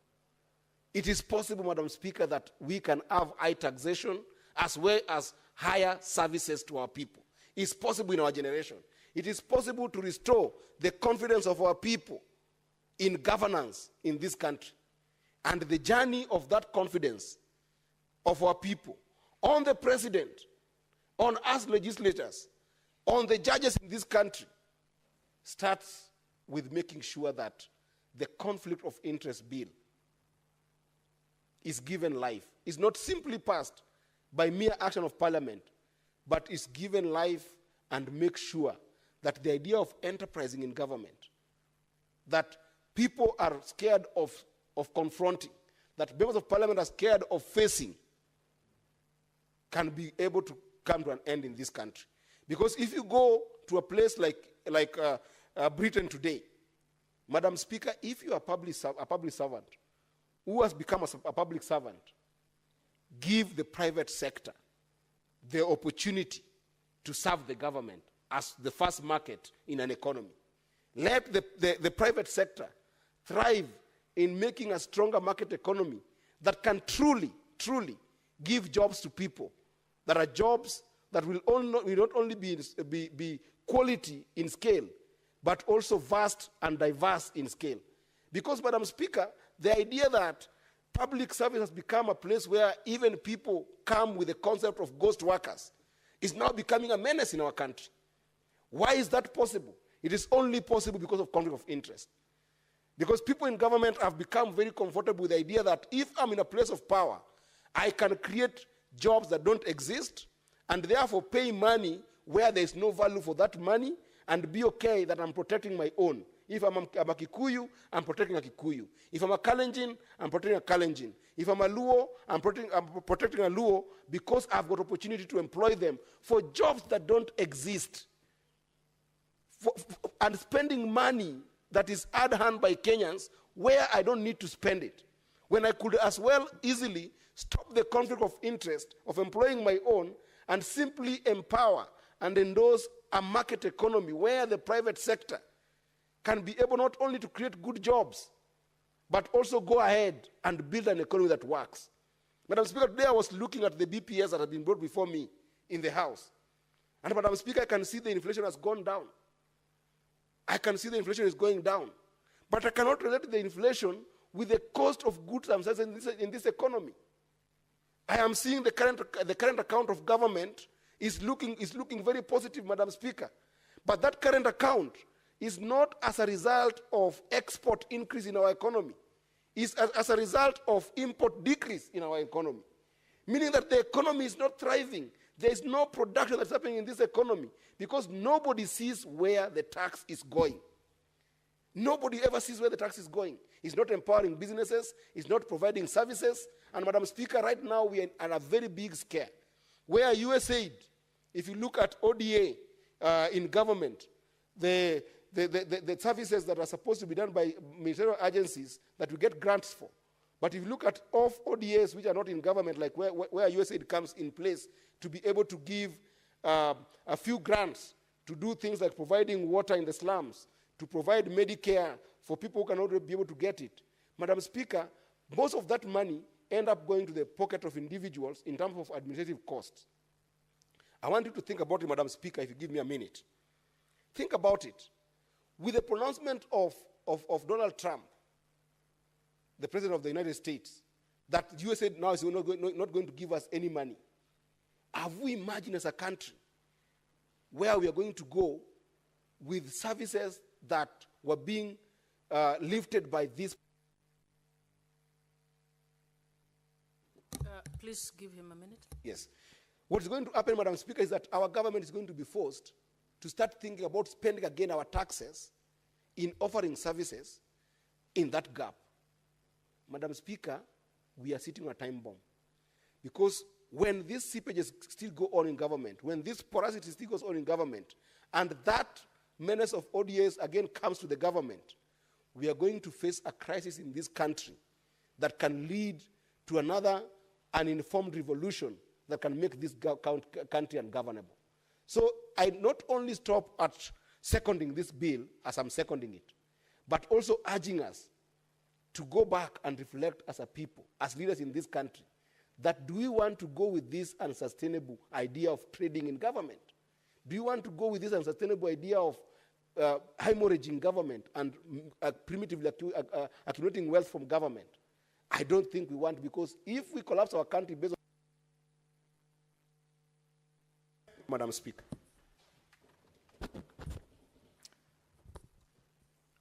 Honorable Senators, I propose the question that the Senate adopts the report of the Mediation Committee on the Conflict of Interest Bill, National Assembly Bills number 12 of 2023, laid on the table of the Senate on Thursday, 5th December 2024, and further that pursuant to Article 1132 of the Constitution and Standing Order 1673 of the Senate approves the mediated version of the bill.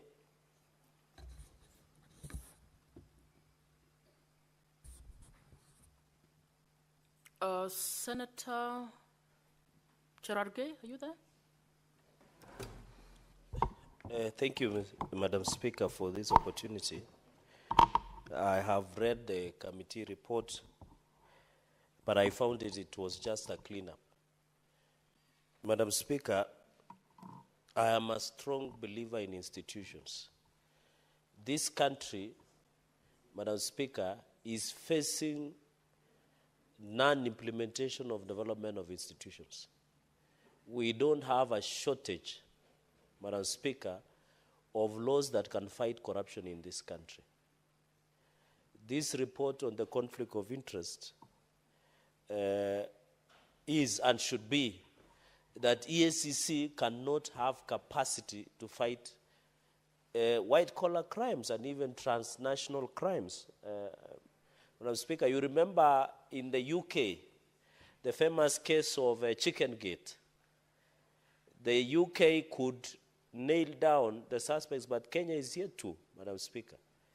You remember the issue of the dam that is in Nakuru, the name is Itare, where even the DCI had to travel to Italy, but there is nothing that came out of it.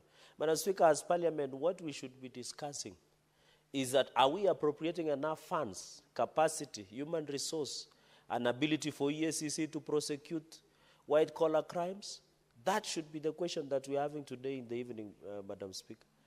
I don't see, because if you look at the report that anti-corruption EACC has brought before the Senate, Madam Speaker, is about conviction of bribery of 20,000 shillings, 10,000 shillings, traffic officers being chased. But governors who are facing allegations of corruption, senior national officials are facing allegations, have never been convicted.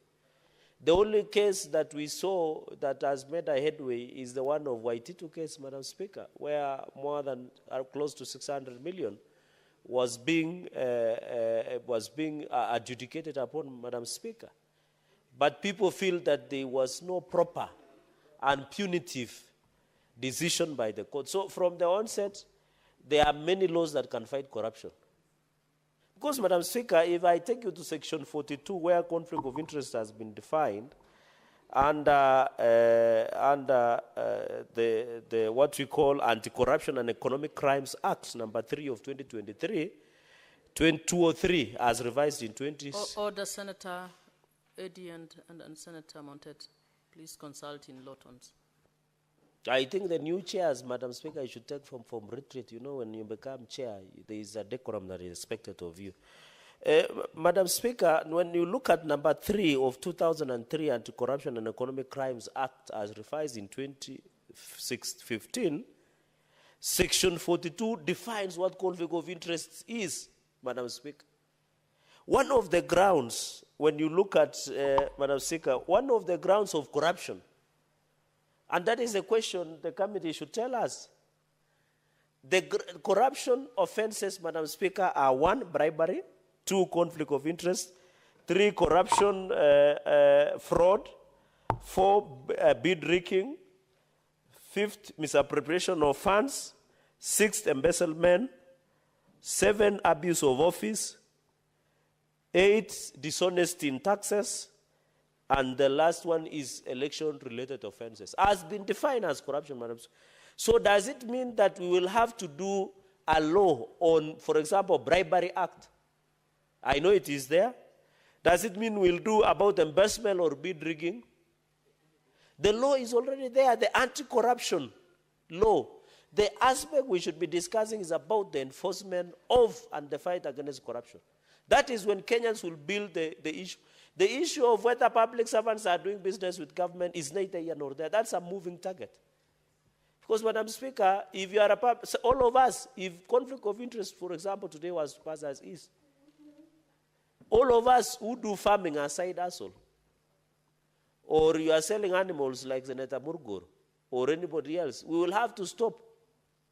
So we need to be very careful so that we don't, you know, Madam Speaker, with the thinning of the pay slip of many Kenyan workers, they are forced to do side hustle, Madam Speaker.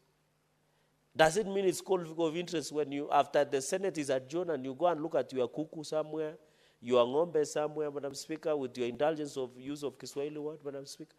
But the point is we need to be very honest so that, Madam Speaker, we don't, what should happen? And I've seen EACC and Senator Okiya Omtata, the indomitable lion of Busia is here, is charging people with conflict of interest, but they can't establish the link.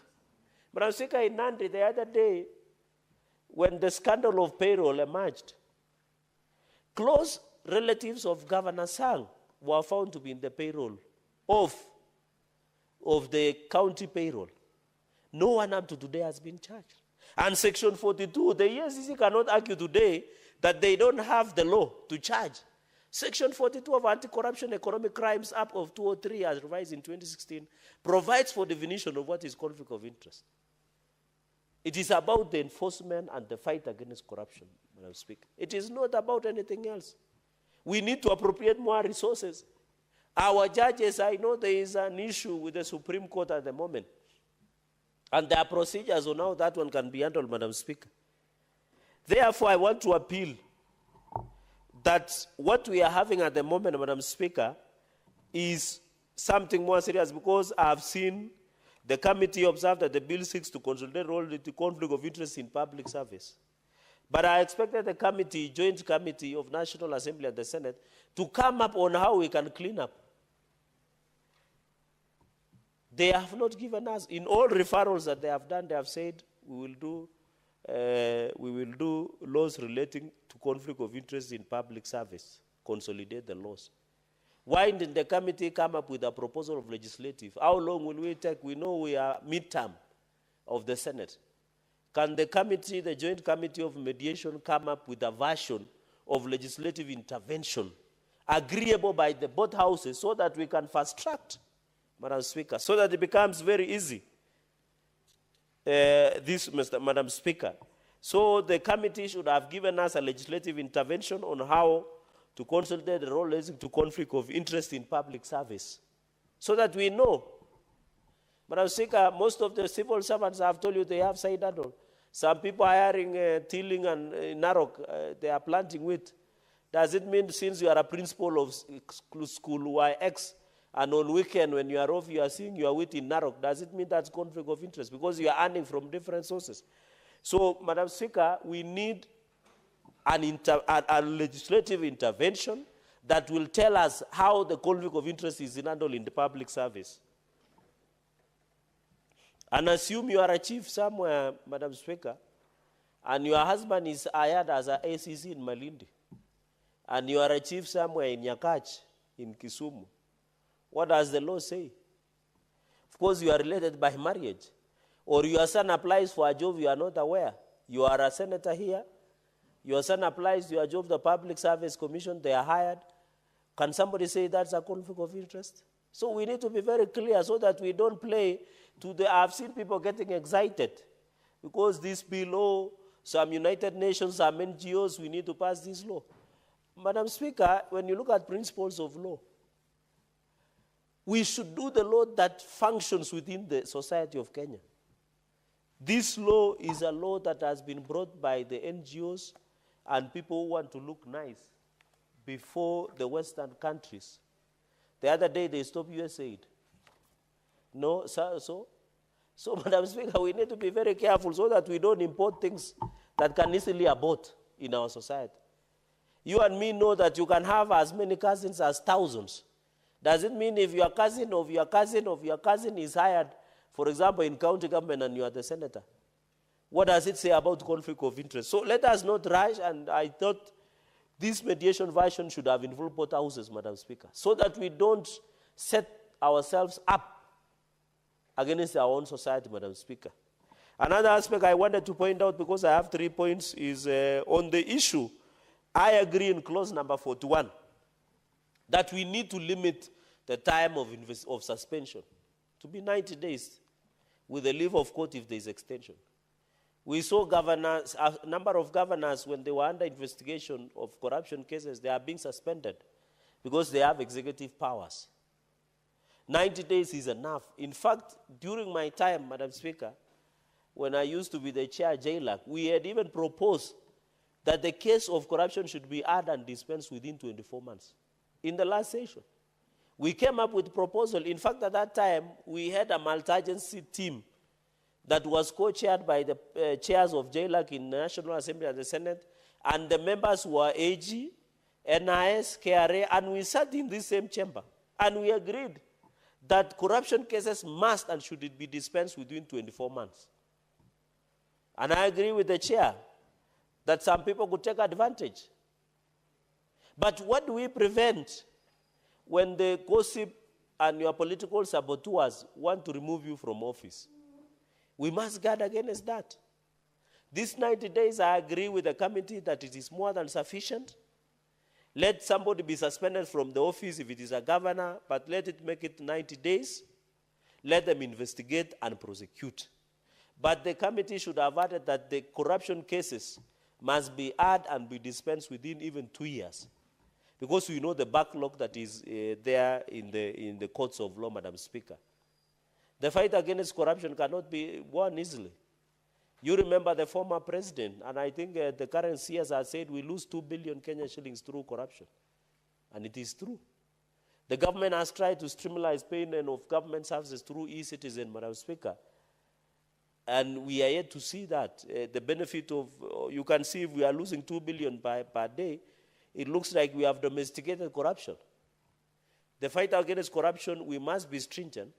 And therefore, 90 days should and must be applied, including governance, because they have executive powers that can be done, but also the case should be heard and determined within 2 years. And I think judiciary should take the lead. I know judiciary is facing a lot of challenges at the moment. The Judicial Service Commission, I've had people saying we should have formed judiciary ombudsman to listen to the complaints, but I believe the Judicial Service Commission has powers to do so. And in any case, judiciary, we don't want jury pesa, Madam Speaker. You saw the ruling of majority and minority. It took 2 years for the court to determine. What is hard about it? As we went to, Madam Speaker, you are aware in the last session, led by our Speaker Emeritus Kenneth Makelo Lusaka, and then the Deputy Speaker, the current Deputy President, and yours truly was the chair of JLAC. We did draft pleadings and moved to Milimani law courts before Justice Weldon Korir on 24 legislations that had been passed without concurrence of the Senate by the National Assembly, including the health laws, which health is devolved. Can you believe up to today the courts have never given a direction about such interventions? That's why sometimes people, we are not, judiciary is not beyond criticism. And that is why we are telling them, do your job, fast track these cases. You have even land cases are staying here for 30, 40 years. And that is why we are telling judiciary backlog. But I want also to blame Parliament to some extent. Madam Speaker, judiciary has even, if you give judiciary, they request for 40 billion. And then, Madam Speaker, you give 18 billion, 20 billion. What are we saying? They don't have capacity, ability, human resource to dispense the cases.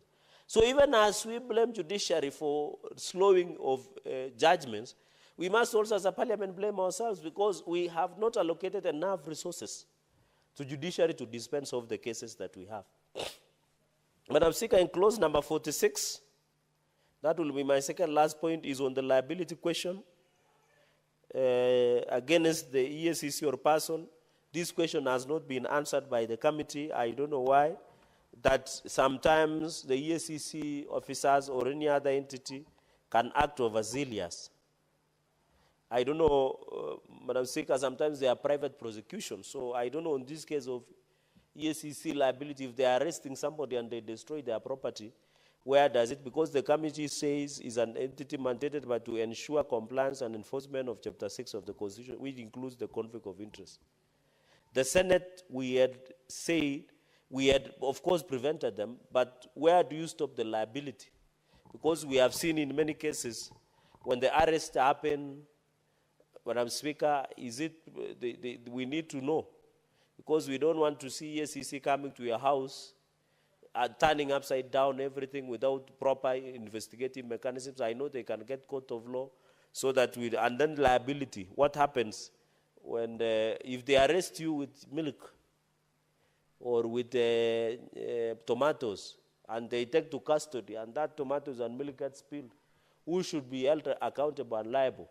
So I think on the issue of liability, I agree, Madam Speaker, that we need to prevent these people from being subject to civil and criminal proceedings. But to what extent?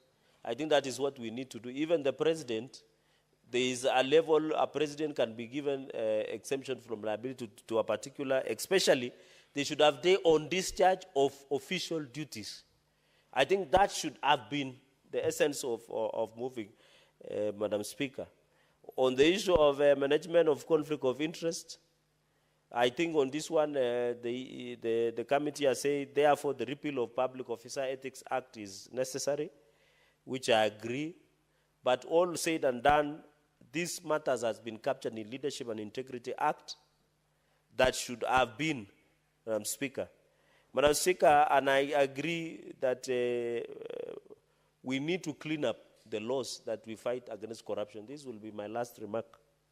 We need to agree to clean up the laws that fight corruption in this country. But I've told you, Madam Speaker, it is not about the laws. It is our values as a society, as Article 10. It is the ability and capacity to give resources to EACC. Does EACC have enough capacity to fight white-collar crimes? Does it have a capacity? You know, most of these thieves steal through papers. Do they have resources to follow the money that there is what we call, Senator Motella, I don't know whether you remember these islands, Cayman Islands, tax where they hide the stolen loot. Where is it? Yeah? Tax havens, like Cayman Islands. You remember the famous case of KPLC, Kishuru, and the rest. Or does it have, can they have capacity to go and follow up in Dubai? In many other cases, Madam Speaker. Does this issue of lifestyle audit, can it be done to officers who just get offices? When you go to the village or when you pass big towns, you are told this apartment is so and so. The other day, he could not even afford to pay even 1 or 2 liters of driving 2,000 cc. You find gentleman is driving 5,700 cc. We were even told of an officer who used to fly from here to Machakos via helicopter because they have a lot of money at disposal, Madam Speaker. So we need also to work on the lifestyle audit, Madam Speaker. I agree, you know, we don't want to criminalize wealth and glorify poverty, but we must be very realistic. I think one of the reasons, and Senator who seconded just said, one of the reasons that Gen Z rose up was on this issue of opulence. There is a former United States America ambassador who was here that you were eating and vomiting on our shoes. I don't know, was it Michael Reinberger or Hemston who said you are eating and vomiting on our shoes? That is what is happening. We are not saying civil servants, they should of course ensure they discharge their duty with all the power, but also we must be realistic as a country. What works for us? What is important as a country?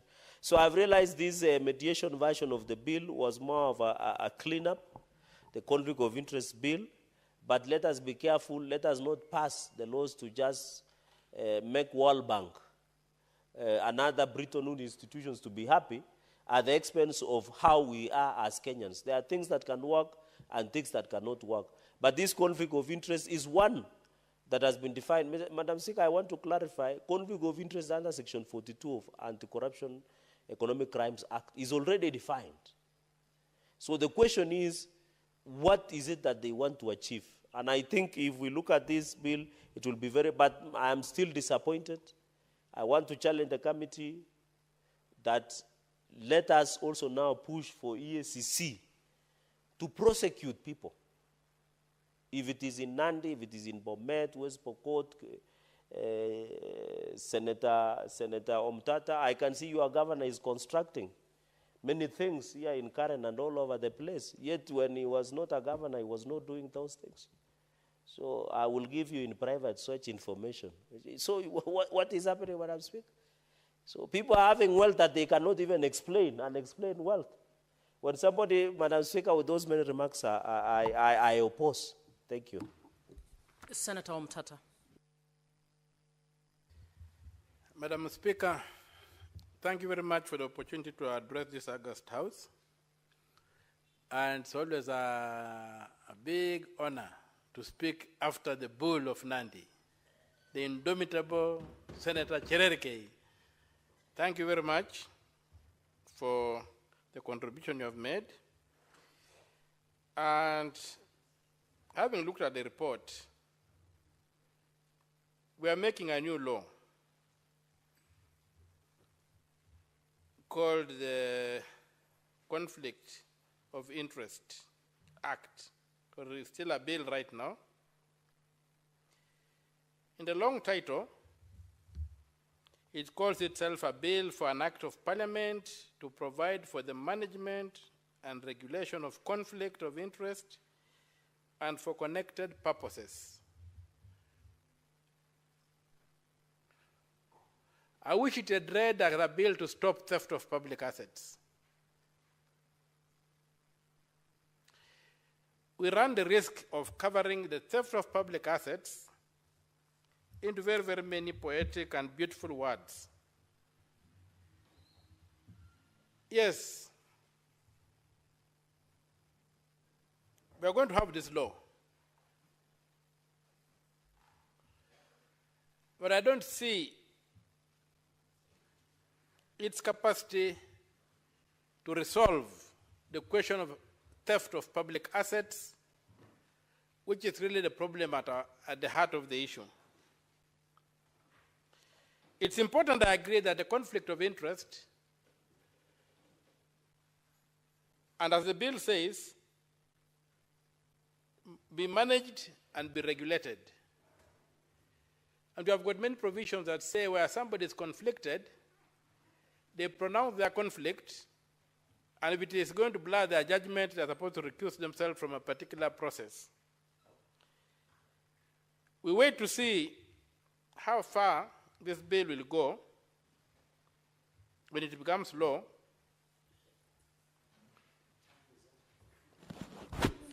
Honorable Senators, it is now 6:30 p.m., time to adjourn the Senate. Senator Motella, you have 18 minutes to go when we resume debate.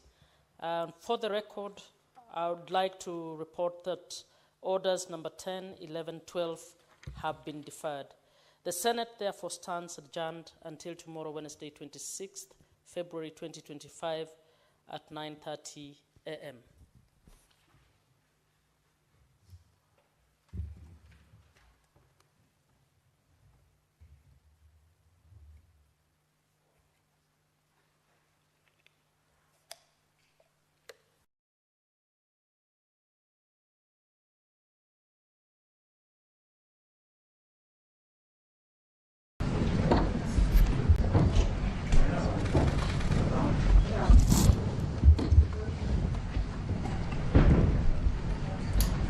Thank you very much. We very much appreciate the attention.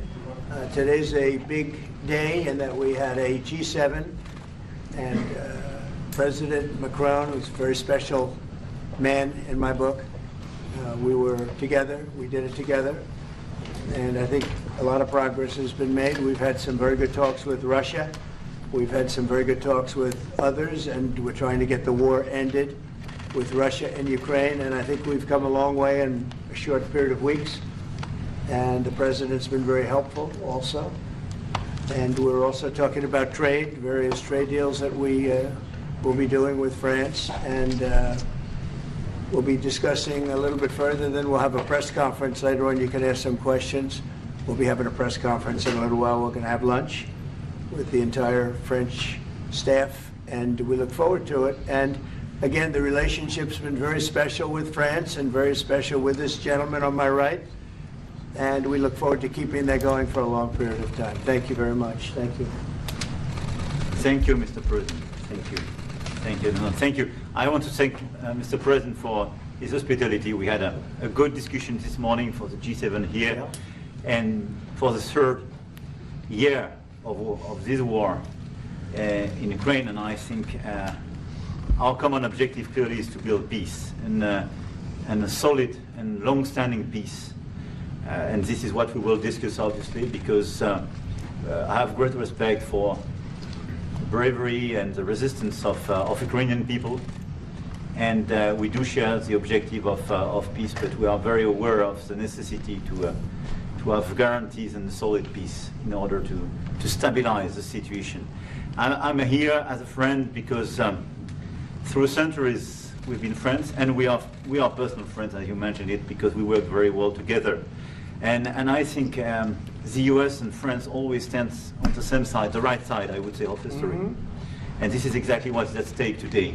And this is a very important moment for Europe as well. And I'm here as well after discussions with all my colleagues to say that Europe is willing to step up, to be a stronger partner, to do more in defense and security for this continent, and as well to be a reliable partner and to be engaged on trade, economy, investment in a lot of topics. So I'm very excited by the discussion we will have, and obviously we will follow up. And I want to thank you again, Mr. President, for your presence for Notre-Dame de Paris. It meant a lot for French people And I want to thank you for that.